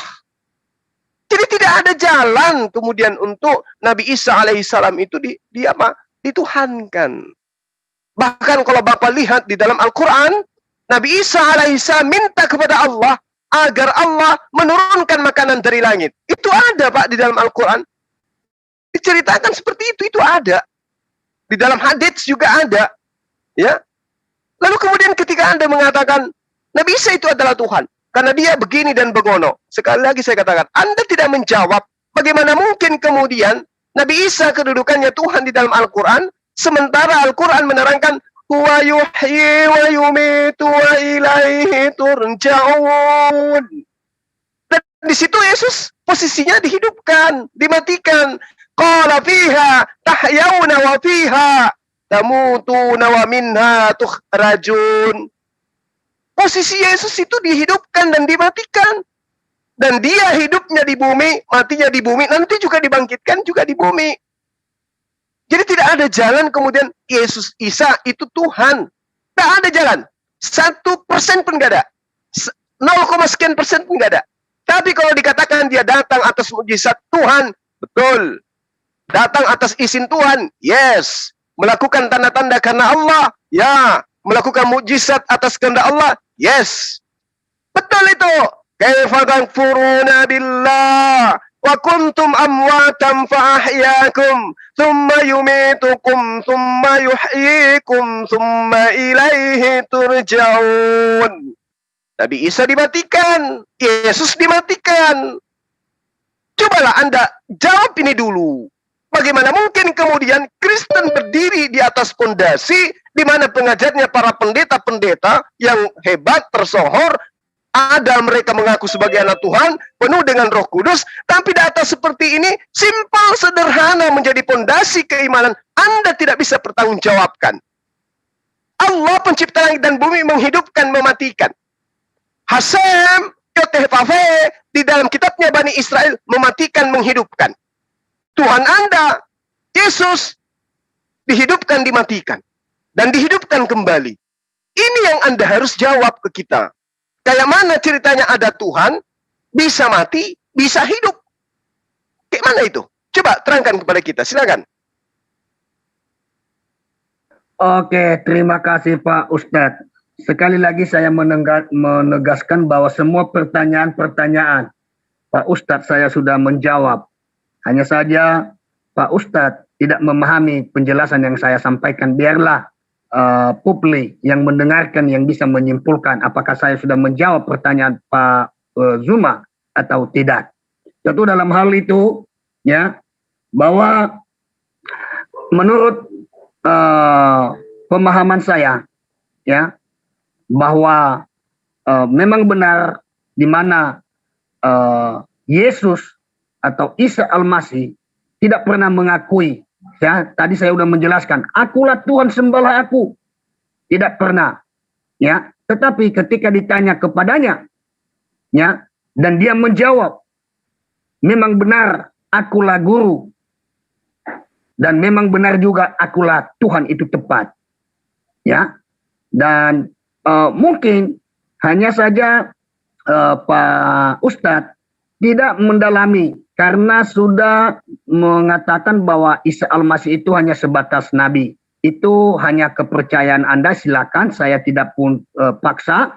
Tetapi sebenarnya dengan dalil-dalil yang saya sampaikan sebenarnya menguatkan bahwa saya tadi mengatakan bahwa Isa Al-Masih itu sama persis ya dengan identitas Allah sendiri. Ya. Ya, sekali lagi saya menguraikan Pak Ustadz, ya, bahwa Isa Al-Masih itu terkudus sepanjang abad. Tidak ada juga manusia yang terdapat dalam dalilnya bahwa dia terkudus sepanjang abad atau nabi-nabi yang lain. Ya, di mana juga di dalam Al-Qur'an 19 ayat 19 bahwa Isa Al-Masih itu manusia suci tanpa dosa. Tidak terbantahkan juga Pak Bang Juma tidak pernah kasih dalilnya di mana manusia atau nabi-nabi yang lain tertuju pada dirinya bahwa dia adalah manusia suci tanpa dosa. Dan kita tahu bahwa Isa Al-Masih itu tertuju pada dirinya bahwa dia suci tanpa dosa. Nah, di mana juga tidak kita tahu dan kita mengerti sebenarnya kalau kita membuka hati dan pikiran kita, kita terima bahwa Isa Al-Masih itu terkemuka di dunia dan di akhirat. Itu terdapat di dalam Al-Quran 3 ayat 45. Nah, apakah ada nabi-nabi yang lain atau apakah ada yang diciptakan dari debu tanah keturunan Adam dan Hawa? Ya, selain Isa Al-Masih, bahwa Isa Al-Masih itu bukan diciptakan dari debu tanah. Ya, Bang Juma tadi mengatakan bahwa Isa Al-Masih itu diciptakan. Tolong tunjukkan sama saya di mana dalilnya bahwa Isa Al-Masih itu diciptakan. Siapa yang menciptakan Isa Al-Masih? Dengan bentuk apa dia menciptakan Isa Al-Masih? Silakan Bang Juma. Ya, tadi sebenarnya justru Pak Pendeta ini yang tidak paham tentang data yang saya bawa. Pertama saya mengangkat data itu loh yang tadi. Ya, saya katakan bahwa semisal penciptaan Isa. Dalilnya jelas kan? Iya kan? Dalilnya jelas kan? Inna mathala Isa indallah kamasali Adam. Halaka. Ini pekerjaan. Apa itu? Menciptakan. Siapa yang menciptakan di sini? Kembali kepada pelaku. Siapa dia? Khalik. Khalik. Halakahu. Khalik menciptakan dia min turabin, dari tanah. Summa kembali lagi ke pekerjaan sang Khalik. Qala kun fayakun. Khaliknya berkata kepada dia, jadilah, maka jadi. Semisal pengadaan dari tidak ada menjadi ada, Isa itu di sisi Allah adalah sama seperti Adam alaihissalam. Dalil Pak, itu jelas. Inna mathalu Isa indallah. Nah, kemudian Anda banyak mengatakan Anda sudah menjawab. Bapak, saya katakan bahwa di dalam pengajaran Al-Quran surah Maryam ayat 19 itu bukan sedang memproklamirkan Isa itu Tuhan, tapi sedang memproklamirkan Isa itu tidak sesuai dengan yang dituduhkan ahli kitab. Ahli kitab menuduh bahwa Yesus Kristus itu disebut otoich, seseorang anak yang disebut Kristen, ajaran Abu Dasarah, yang kemudian mereka pahami sebagai anak kutub yang mengajarkan ajaran palsu. Itu Anda bisa baca di Talmud halaman 28 atau halaman 29. Nah, Yesus dikatakan juga bahwa di dalam Talmud dia itu adalah seorang pandir. Dia adalah pembaca mantra, dia adalah penggoda. Bahwa Yesus Kristus itu disalibkan, dikuburkan di dalam neraka. Talmud halaman 30. Baca di situ, Pak. Saya cuma nggak enak aja kalau mau baca Talmud ini. Karena di situ hujatan demi hujatan kepada Nabi kami, Isa alaihissalam. Yang kemudian Bapak sebut dengan Yesus. Itu jelas itu, Pak. Jadi dikatakan Yesus itu lahir dari hubungan laki dan perempuan yang tidak sah, berada dalam kandungan ketika ibunya sedang haid. Ini hujatan yang kemudian diluruskan oleh Al-Quran. Jangan kemudian data itu Anda jadikan lagi untuk menuhankan kasihan Yesus ini. Nggak ada habis-habisnya difitnah oleh kalian. Diterangkan di halaman 31 di kitab Talmud, Pak. Ini saya sedikit bocorkan ya. Talmud itu terdiri dari 6 bagian. Itu sama dengan kitab kami ada juga Tahara, membahas tentang Tahara, membahas tentang Ziroim, membahas tentang Mod, Nashim, Nesikim, Kodashim, dan seterusnya. Tapi saya tidak perlu urai terlalu jauh. Itu terlalu tinggi nanti, Bapak nggak sampai ke sana gitu loh. Yang saya ingin katakan kepada Anda bahwa Yesus Isa alaihissalam di dalam pengajaran praktis Yudaism dalam hal ini kitab Talmud, ya itu menghina Yesus, menghina Nabi Isa alaihissalam lebih dari hinanya terhadap binatang, hewan. Ini yang kemudian Al-Quran datangkan untuk mensucikan nama beliau. Jangan lagi data untuk mensucikan fitnahan-fitnahan Bani Israel ini Anda gunakan lagi untuk menuduh dia sebagai Tuhan. Jangan. Qala innama ana rasuluh rabbiki li'ahaba laki gulaman zakiyah. Malaikatnya datang berkata kepada Maryam, wahai Maryam, kau adalah manusia, jenis kelamin perempuan. Allah mau engkau hamil. Allah mau agar utusannya lahir padamu. Aku ini utusan Tuhan untukmu, untuk menyampaikan kelahiran seorang manusia, jenis kelamin laki-laki, bernama Isa, anak laki-lakinya Maryam. Selengkap itu, Pak. Dia adalah seorang, dia manusia, bukan Tuhan, anak laki-laki yang suci. Menepis apa yang dituduhkan Bani Israel. Bukan untuk menyatakan, wah ternyata Isa itu laki-laki suci. Ayo Tuhankan yuk, ayo Tuhankan. Itu pembodohan, Pak. Pembodohan publik. Itu penyesatan publik. Penipuan itu namanya, Pak. Gak bisa. Al-Quran itu datang, ada yang melatar belakangi sehingga Maryam disebut sebagai wanita yang melahirkan laki-laki suci. Apa itu? Tuduhan-tuduhan ahli kitab kepada Nabi kami Isa alaihissalam, di mana dia adalah anak yang dihamilkan pada saat ibunya sedang haid. Dia adalah Abu Dasarah yang merupakan penyembah-penyembah aneh, pemuja-pemuja berhala, para penyembah berhala. Dia dikatakan sebagai manusia yang levelnya Abu Dasarah. Seorang ibunya juga disebut sebagai seorang wanita yang najis. Sampai kapan kemudian hal-hal kayak begini harus diulang dan diulang terus? Pertanyaan saya kepada Bapak, tolong saya sederhanakan supaya kita bisa memberi edukasi kepada yang ada di luar sana. Siapa yang membangkitkan Yesus? Siapa yang mematikan Yesus? Tolong dijawab dengan singkat, Pak. Silakan. Oke, terima kasih Pak Ustadz. Sebenarnya Pak Ustadz ini memberikan edukasi yang tidak sesuai dengan Alkitab. Dan saya tidak bisa menjawab karena tidak tertulis seperti apa yang kamu ceritakan. Nggak apa-apa. Bapak tolong jawab aja, siapa yang mematikan Yesus? Dulu, Pak. Saya membantah dulu percakapan Bapak, penyampaian Bapak. Saya tadi katanya nggak mau membantah, sekarang mau membantah lagi. Ya, saya bantah dengan apa yang Bapak sampaikan bahwa itu tidak sesuai yang tertulis di dalam Alkitab. Tapi tertulis di dalam Talmud, Pak. Itu bukan kitab saya. Kitab itu bukan urusan saya.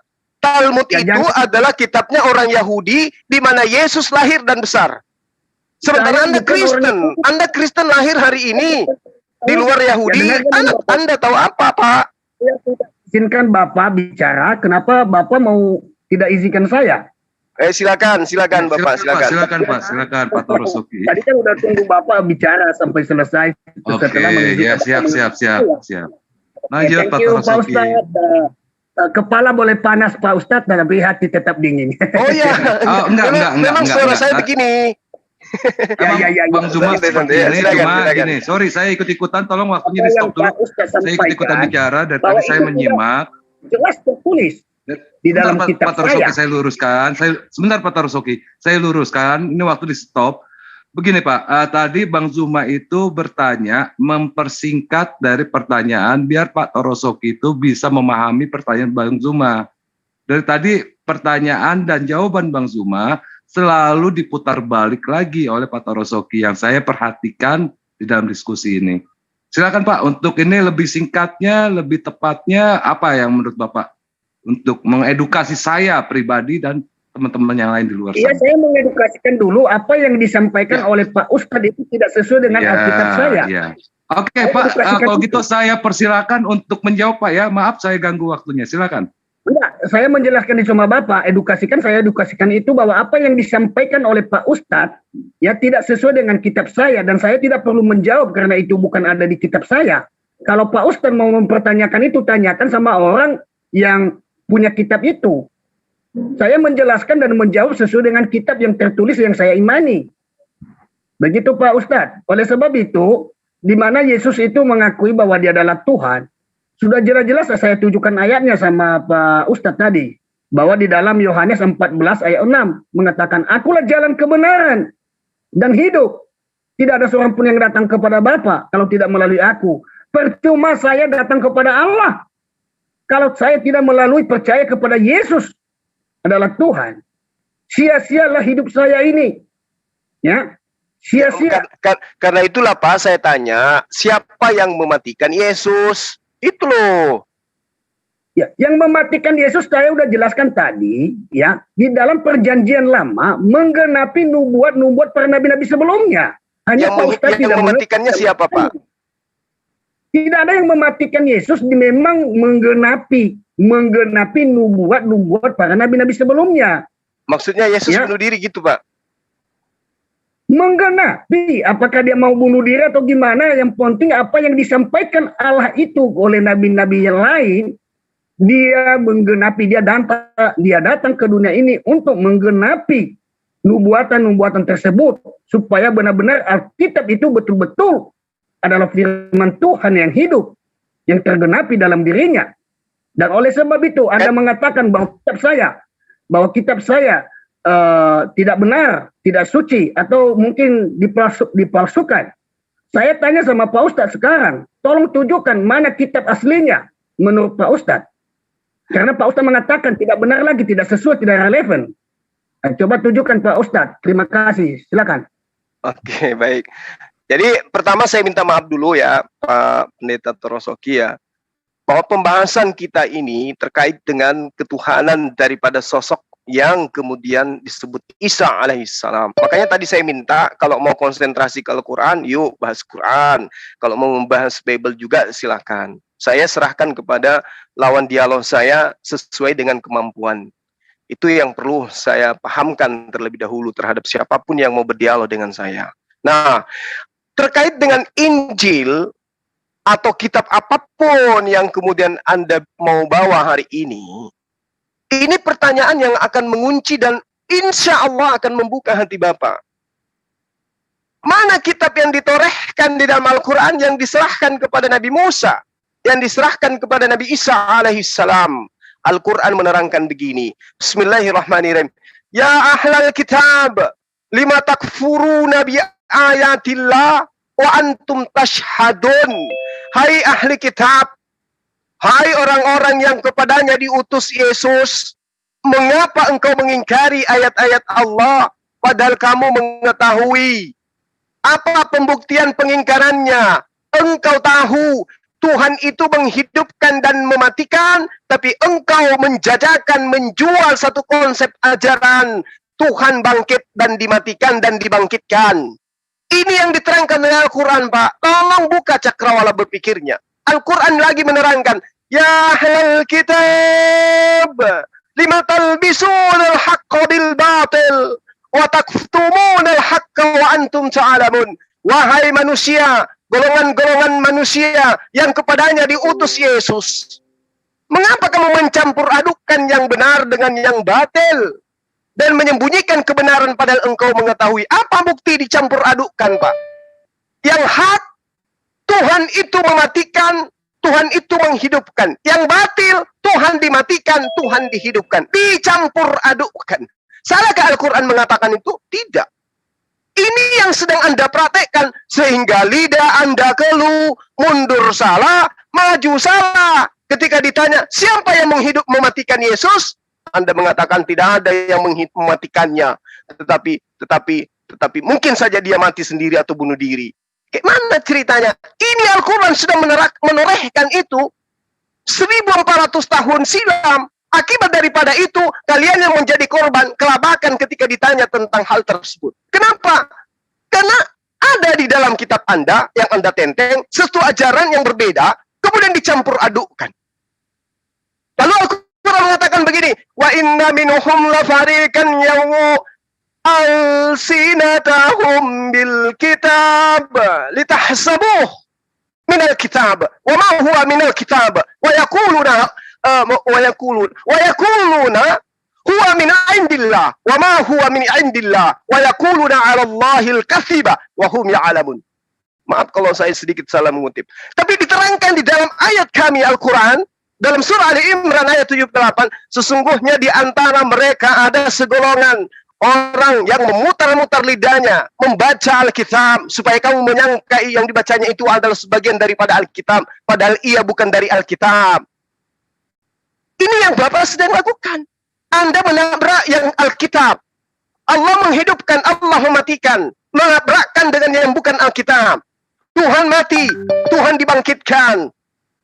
Dengan cara, itu adalah penggenapan. Yang harus Anda genapi yang sebenarnya adalah Tuhan itu mematikan dan menghidupkan. Tidak akan pernah dimatikan dan tidak akan pernah dihidupkan. Kalau Anda mengatakan Tuhan dimatikan dan dihidupkan, itu bukan menggenapi, tetapi membelokkan.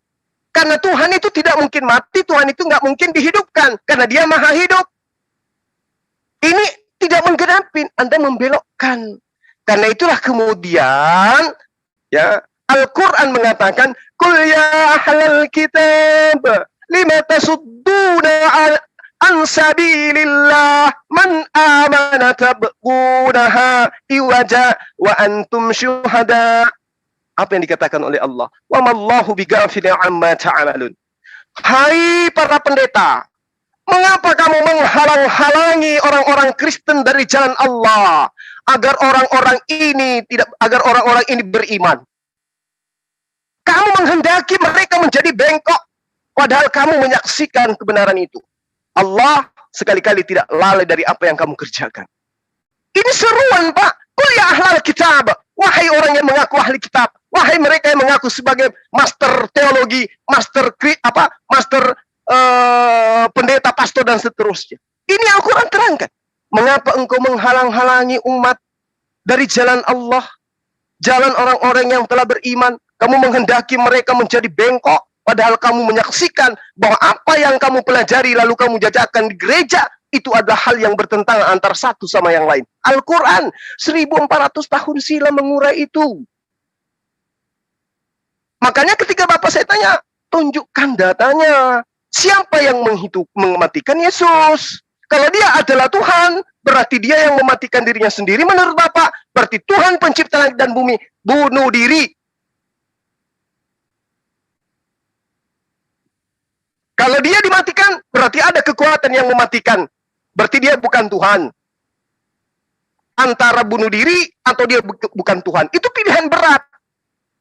Makanya Allah menerangkan seperti apa yang saya terangkan tadi. Wa inna minhum lafariqan yalwuna alsinatahum. Ya, mohon maaf kalau saya menggurui. Silakan Bapak 8 menit masih ada waktu untuk Bapak, silakan. Oke, terima kasih Pak Ustadz, luar biasa.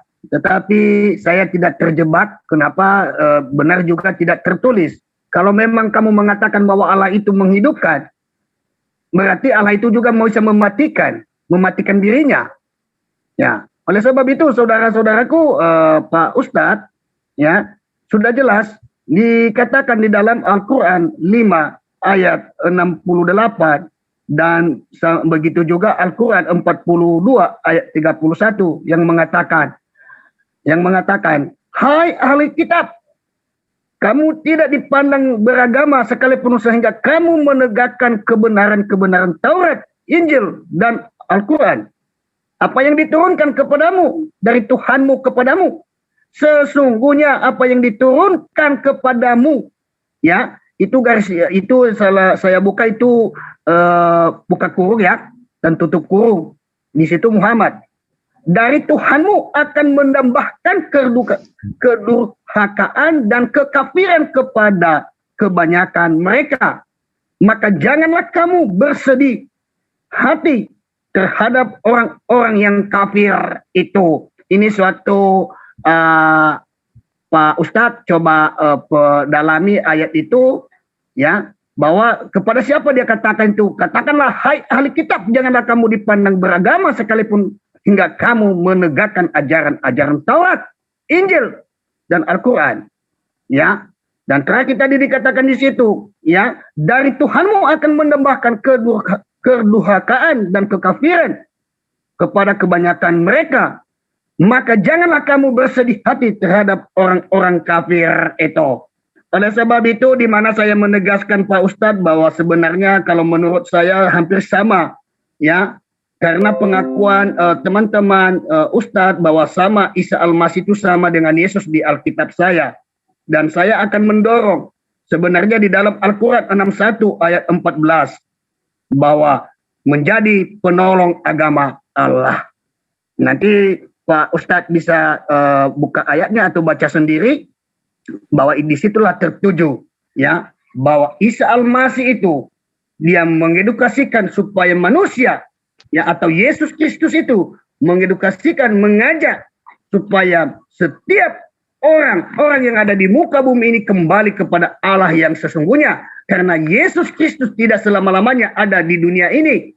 Ya, menurut versi, ya, Alkitab, bahwa Yesus itu umurnya ketika dia terangkat ke surga, umurnya 33 setengah tahun. Dan pantas bahwa Yesus itu tidak selamanya ada di muka bumi ini, dan dia mengajar semua orang-orang yang percaya kepadanya bahwa supaya kembali kepada Allah. Begini caranya menyembah Allah. Jangan lagi sembah ilah-ilah lain. Ya, saya percaya dan saya yakin saudara-saudara saya dimanapun Anda berada, ya, bisa menyimak dan memahami semua supaya kita tetap kuat di dalam iman kita masing-masing. Karena saya katakan dan saya jelaskan bahwa agama apapun, ya, agama Kristen tidak bisa menjamin orang masuk surga. Tetapi iman kepercayaannya kepada Yesus Kristus yang bisa membawanya masuk dalam kerajaan surga ketika dia mengikuti perintah-perintah Yesus Kristus. Terima kasih Pak, silakan. Oke, jadi gini Bapak, saya harus mengatakan aduh. Bapak sedang menjelaskan tipikal Kristen di dalam Al-Quranul Karim. Qul ya ahlal kitab, lastu ala syai' hatta tuqimut Taurah wal Injil wa ma unzila ilaikum min rabbikum. Ayat ini Bapak, perintah Rasulullah untuk menyampaikan kepada ahli kitab. Qul ya ahlal kitab, katakan kepada mereka, wahai Muhammad, wahai ahli kitab, kamu tidak dipandang beragama sedikit pun hingga kamu menegakkan ajaran-ajaran Taurat. Apa ajaran Taurat itu? La ilaha illallah. Injil dan juga Al-Quran yang diturunkan Tuhanmu kepadamu. Nah, Injil ajarannya apa? Aku adalah utusan Allah. Isa alaihissalam utusan Allah. Allah satu-satunya Tuhan. Ini yang kemudian diterangkan dari ayat ini. Lalu kemudian dikatakan, maka janganlah engkau berputus asa terhadap orang-orang kafir. fala ta'sa 'alal qaumil kafirin. Mahwa, siapa dia? Siapa kafir ini? Ayo, siapa kafir ini? Dengarkan, saya akan katakan kepada Anda. Laqad kafara alladziina qalu innallaha huwal masihu ibnu Maryam. Kenapa dikatakan laqad? Karena di situ penekanannya sungguh di atas sungguh, terlalu. Ini bahasanya harus dipahami. Laqad, sungguh, terlalu di atas terlalu.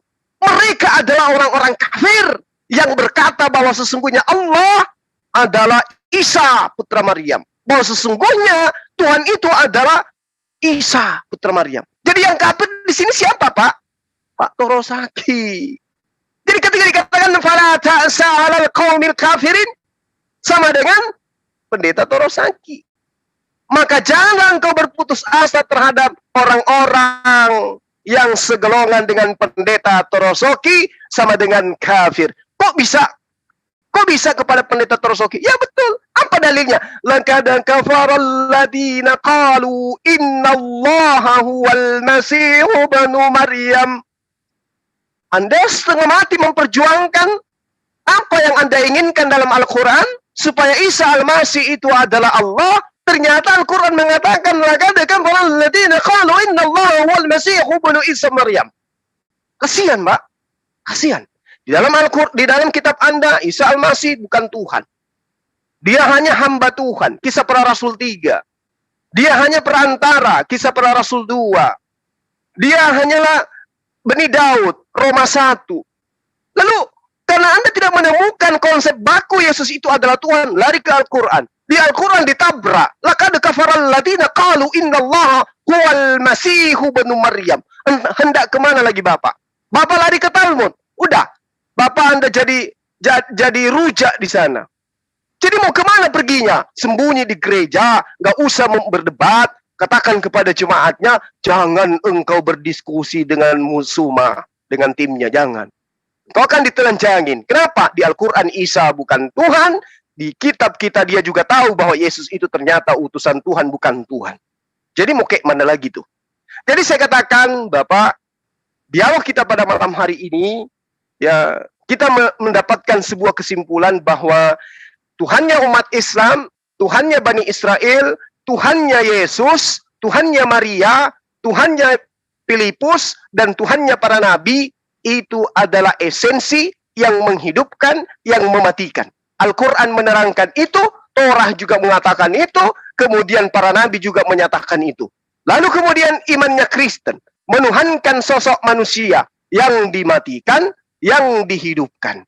Lalu, kemana jemaah-jemaah ini harus kita giring? Apakah kita mau giring mereka masuk ke dalam neraka? Di mana Yesus mengatakan, engkau semua adalah pembuat kejahatan. Tidak ada yang sampai kepada Bapakku, ya, harus melalui aku. Oleh karena itu, Yesus hanya jalan menuju tujuan. Karena itulah kemudian iman Islam, Isa, Yesus hanya Rasulullah, hanya utusan Allah. Demikian. Terima kasih. Oke, terima kasih Bang Zuma. Terima kasih kepada Pendeta Torosaki.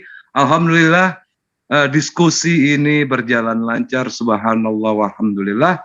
Ini merupakan diskusi yang sangat bermutu sekali untuk kami yang pendengar, menjadikan satu dasar ilmu pengetahuan untuk keimanan kami.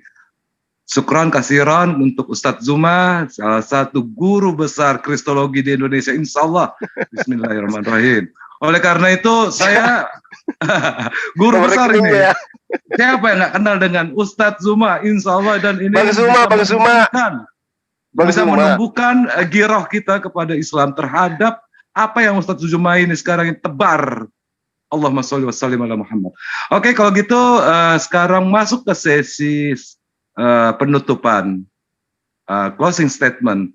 Saya persilakan ke Bapak Torosaki untuk open closing statement. Tafadhol. Silakan. Silakan. Bang. Ya. Sabaraha. Kita kasih waktu 5 menit. Tafadhol. Pak Yan, waktunya Pak Yan. Pak Torosaki silakan untuk closing statement 5 menit. Silakan Pak. Oke, terima kasih ya, puji nama Yesus Kristus, di mana dialog diskusi pada malam ini terlaksana dengan baik, dan itu bukan semua karena kekuatan saya, kehebatan saya. Yang terhebat adalah Yesus Kristus. Tentu saudara-saudara saya mengingatkan kita semua kembali tentang penjelasan tadi yang disampaikan oleh Pak Ustadz, Pak Jumat, bahwa dalil yang saya sebutkan yang terakhir itu tadi sebenarnya bukan di Alkitab, tetapi kitab di Al-Quran. Saya tidak tahu apakah untuk saya atau untuk yang lain yang beriman di kitab tersebut. Oleh sebab itu, biarlah dengan adanya diskusi pada malam ini kita selalu tetap ya menjaga keimanan kita masing-masing, karena hanyalah kita yang bisa menjamin kita masuk dalam kerajaan surga. Tidak ada yang lain. Ya, oleh sebab itu jangan lari dari kitab dan pelajari dan dalami lebih dalam lagi supaya kita, Anda dan saya sama-sama masuk dalam kerajaan surga yang nyata dan yang benar-benar. Kenapa saya katakan ya bahwa surga yang nyata dan benar itu tidak ada tangisan, tidak ada kesusahan, ya. Tetapi saya percaya, saya yakin bahwa kalau kita selalu mempercayai iman kita dengan luar biasa, maka kita akan masuk dalam kerajaan surga. Oleh sebab itu, saya tidak mau melanjutkan lagi, walaupun dikatakan lari, saya akan menjelaskan semuanya bahwa itulah ayat-ayat, dalil-dalil yang kami sampaikan. Semoga bermanfaat untuk kita semua. Dan mana yang benar, yang menurut Bapak Ibu yang mendengarkan, ya, itu suatu kebenaran, tolong diambil menurut Bapak Ibu. Kalau memang juga tidak benar, itu tidak sesuai apa yang kami katakan, tidak sesuai dengan pikiran Anda, dimanapun Anda berada, jangan ikuti. Karena bukan saya yang menjamin Anda masuk surga, tetapi iman mula yang menjamin kamu masuk surga. Terima kasih dan selamat malam. Tuhan Yesus memberkati kita semua. Amin. Oke, terima kasih Pak Torosoki atas closing statement-nya. Semoga dapat pencerahan bagi umat saudara-saudara kita yang beragama Kristen. Oleh karena itu, saya ucapkan terima kasih sekali lagi. Silakan untuk Bang Zuma. Ini dia yang kita tunggu-tunggu. Closing statement-nya abang kita ini. Tafadhol Bang Zuma. Syukran. Jadi sahabat yang dimuliakan oleh Allah, Al-Quran adalah pedoman hidup. Al-Quran adalah jalan kemudian menuju kepada Allah. Di awal tadi siang saya menyampaikan bahwa Allah itu maha besar. Tidak ada kemudian manusia yang mampu melihat Allah. Lalu bagaimana kemudian kita itu berhubungan dengan Allah? Allah ya meminta kita berhubungan dengannya dengan cara ibadah. Itulah cara kita connect dengan pencipta langit dan bumi, itu adalah berserah diri di dalam segala apa yang terkait dengan ibadah kita kepada Allah Subhanahu wa taala. Laksana kemudian di alam semesta ini yang maha hidup, yang mematikan itu memberikan buku pedoman, yaitu Al-Quranul Karim dan juga Sunnah. Untuk apa kitab itu diberikan? Untuk sebagai panduan beribadah, berhubungan dengan esensi pencipta langit dan bumi. Kenapa? Karena esensi pencipta langit dan bumi itu bukan makhluk, sehingga dia datang ke atas muka bumi. Jadi cara koneksi dengan Allah pencipta langit dan bumi itu adalah berserah diri menyembah kepada Allah. Nah, buku panduan diberikan. Jadi buku panduan itu untuk diikutin. Laksana di dalam sebuah kampus, ya, atau di kantoran, yang punya kantor, pemilik perusahaan punya aturan main. Ada aturan mainnya yang punya kantor itu. Datang jam 7, pulang jam 5. Hari Sabat dan juga Ahad libur. Apalagi berpakaian yang rapi. Kemudian menyelesaikan semua pekerjaan. Itu keinginan sang pemilik kantor. Karyawan yang tidak taat terhadap perintah itu dipecat. Jadi ciptaan Allah yang didatangkan aturan main kepadanya berupa Al-Quran, dilanggar, ditinggalkan, diingkari, akan dipecat, dilempar masuk ke dalam neraka. Tidak mengikuti aturan sang pemilik. Pemiliknya mengatakan, sembahlah aku, jangan engkau sekutukan aku dengan apapun. Jangan engkau sekutukan aku dengan makhluk yang bisa mati, yang bisa dihidupkan. Tapi engkau masih juga melakukan itu, maka engkau akan ditepis, ditendang, masuk ke neraka, kekal di dalam. Al-Quran menerangkan, wa rasulan ala bani Israel ila bani Israel anni kad ji'tukum bi ayati min rabbikum anni akhluqu lakum minat tin kahai. Itu sudah dijelaskan. Kenapa kemudian engkau mengingkari apa yang kemudian diterangkan oleh Al-Quran dan juga diterangkan oleh kitabmu? Ya. Kata Allah dalam Al-Quran, wa rasulan ila bani Israel anni kad ji'tukum bi ayati. Aku ini sesungguhnya datang kepadamu dengan membawa sesuatu tanda mujizat dari Tuhanmu, yaitu aku membuat untuk kamu dari tanah berbentuk burung, kemudian aku meniupnya dengan izin Allah, maka ia menjadi seekor burung. Dan aku menyembuhkan orang yang buta sejak dari lahirnya, dan orang yang berpenyakit sopak, dan aku menghidupkan orang yang mati dengan izin Allah, dan aku kabarkan kepadamu apa yang kamu makan dan apa yang kamu simpan di rumahmu. Sesungguhnya pada yang demikian itu adalah suatu tanda kebenaran kerasulanku bagimu, jika kamu sungguh-sungguh beriman. Aku hanya rasul.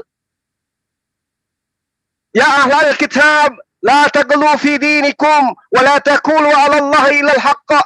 Wahai ahli kitab, jangan engkau melampaui batas dalam agamamu. Jangan engkau mengatakan terhadap Allah kecuali yang benar.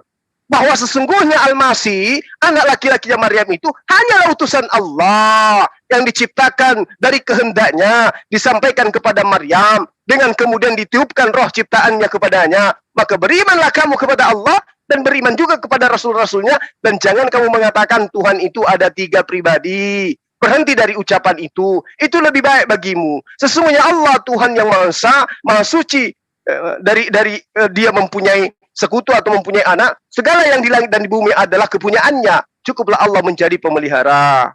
Jangan ada ilah lain. La yastankif masihu ayyakuna abdalillah walal malaikatul muqarrabun. Dan Al-Masih lan artinya Al-Masih sekali-kali tidak enggan menjadi hamba Allah. Jadi tidak enggan, dia adalah hamba Allah. Dan tidak pula enggan para malaikat-malaikat yang dekat kepada Allah. Barang siapa yang enggan menyembah dan menyembuhkan diri kepada Allah, nanti Allah akan mengumpulkan mereka semua kepadanya.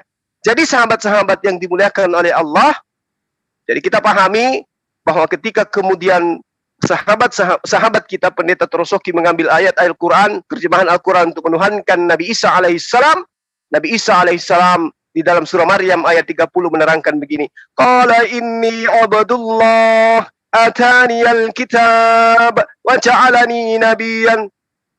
Berkatalah Isa alaihissalam, sesungguhnya aku ini hamba Allah. Dia memberiku Injil dan dia menjadikan aku seorang nabi. Jadi bagi kita sudah final, Nabi Isa alaihissalam adalah hamba Allah yang taat menyembahnya kepada Allah. Jadi tidaklah kemudian dia itu adalah Tuhan itu sendiri. Subhanakallah wa bihamdi asyhadu an la ilaha illa anta astaghfiruka wa atubu ilaik. Wassalam warahmatullahi wabarakatuh. Salam tauhid. Allahu akbar. Allahumma sholli ala Muhammad. Ya, terima kasih Bang Zuma. Alhamdulillah. Untuk penutupan terakhir ini, semoga para netizen dan semoga saudara kita yang ada di Zoom ini menjadikan salah satu barokah dari ilmu yang Bang Zuma berikan pada kami pada semalam ini. Insyaallah. Bismillahirrahmanirrahim. Oleh karena itu, sebagai penutupnya dari moderator, mari kita bersyukur pada malam ini guru kita telah memberikan satu wejangan untuk memperkuat keimanan kita. Subhanallahumma wa bihamdika asyhadu an la ilaha illa anta astaghfiruka wa atubu ilaik. Wassalamualaikum warahmatullahi wabarakatuh. Waalaikumsalam warahmatullahi wabarakatuh. Waalaikumsalam warahmatullahi wabarakatuh. Saya boleh Sabar, nggak sabar, minta sabar. waktunya sedikit? Masya Allah. Sabar dulu Mbak Gisel. Sabar, belum ditutup, sabar. Iya. Mantap, Ini mantap saya, alhamdulillah. Sabar saya dulu, sabar ingin dulu. memohon. Oh, Pak Josel, tolong.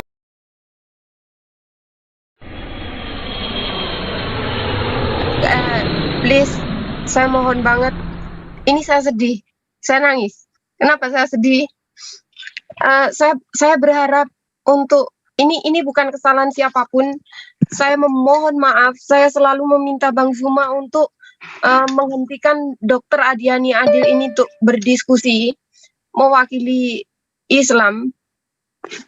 Akhirnya jadi sesuatu lawakan yang di mana-mana jadi sesuatu omongan. Saya mohon untuk ini, untuk siapapun yang di luar sana kalau tidak mendengar ini, semoga bisa menggantikan Dokter Adiani Adil ini dengan yang lebih berkualitas. Banyak debater-debater muslim yang sangat berkualitas. Ini saya sendiri yang ngomong. Jadi siapapun ini Wak Labu sekarang juga lagi ini diskusi di JCC dengan Bu Adiani Adil dan Bu Utiwati Mina dengan ini. Nangis saya, kenapa? Karena kenapa harus Ibu Adiani Adil ini yang sangat saya sayangkan? Kenapa ketika ditegur tidak didengarkan, dan ini adalah suatu lawakan loh. Dijadikan apa? Lawakan untuk Wak Labu, untuk semuanya selalu digoreng seolah-olah Bang Zuma ini salah.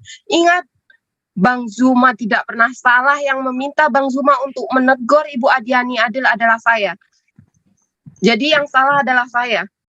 Saya mohon untuk semuanya, semoga bisa diwakilkan untuk orang yang benar-benar paham tentang Al-Quran.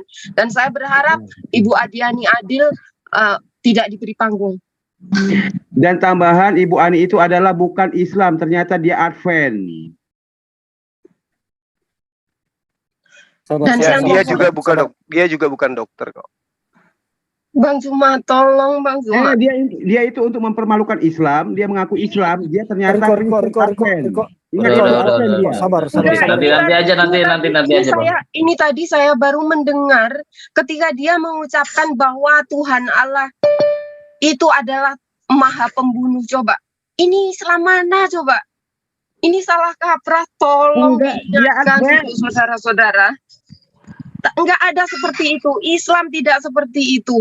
Tolong, seandainya mencari narasumber untuk berdiskusi, carilah yang berkualitas. Seperti Ustadz Tahta. Ustadz Tahta itu luar biasa, yang patut kita acungi jempol. Perjuangannya sangat luar biasa, ilmunya sangat luar biasa. Tolong. Oke, Pak Josel. Oke. Sudah Pak Josel. Bang Nas, silakan Bang Nas. Mohon maaf, karena daripada saya kesana ngaji. Oke, teman-teman semuanya, saya akan mundur diri. Ya, makasih Pak Toro ya. Terima kasih Pak Torosoki. Jangan bosan-bosan nih Pak Toro ya. Pak Torosoki, kapan sama saya Pak Torosoki? Pak Torosoki, kapan-kapan sama saya ya? Ini tadi, yang penting ini, di sini kami diskusi Bang Zuma tidak menyinggung sama sekali dan tidak ada yang tertekan. Oke. Saya tidak tahu dengan teman-teman yang lain yang seperti yang Ibu ceritakan tadi ya. Mohon maaf saya mewakili juga kalau memang Ibu menangis apa yang dia sampaikan ya, mengampuni itu lebih enak ya Bu ya. Mantap. Supaya sebenarnya kalau saya ini sebenarnya diundang dan saya mau juga supaya kita sama-sama memberikan edukasi, bukan saling menyerang. Ya begitu Ibu ya. Oke Ibu, thank you dan terima kasih semuanya. Selamat malam. Shalom alaikum. Shalom. Kapan sama saya Pak Torosoki?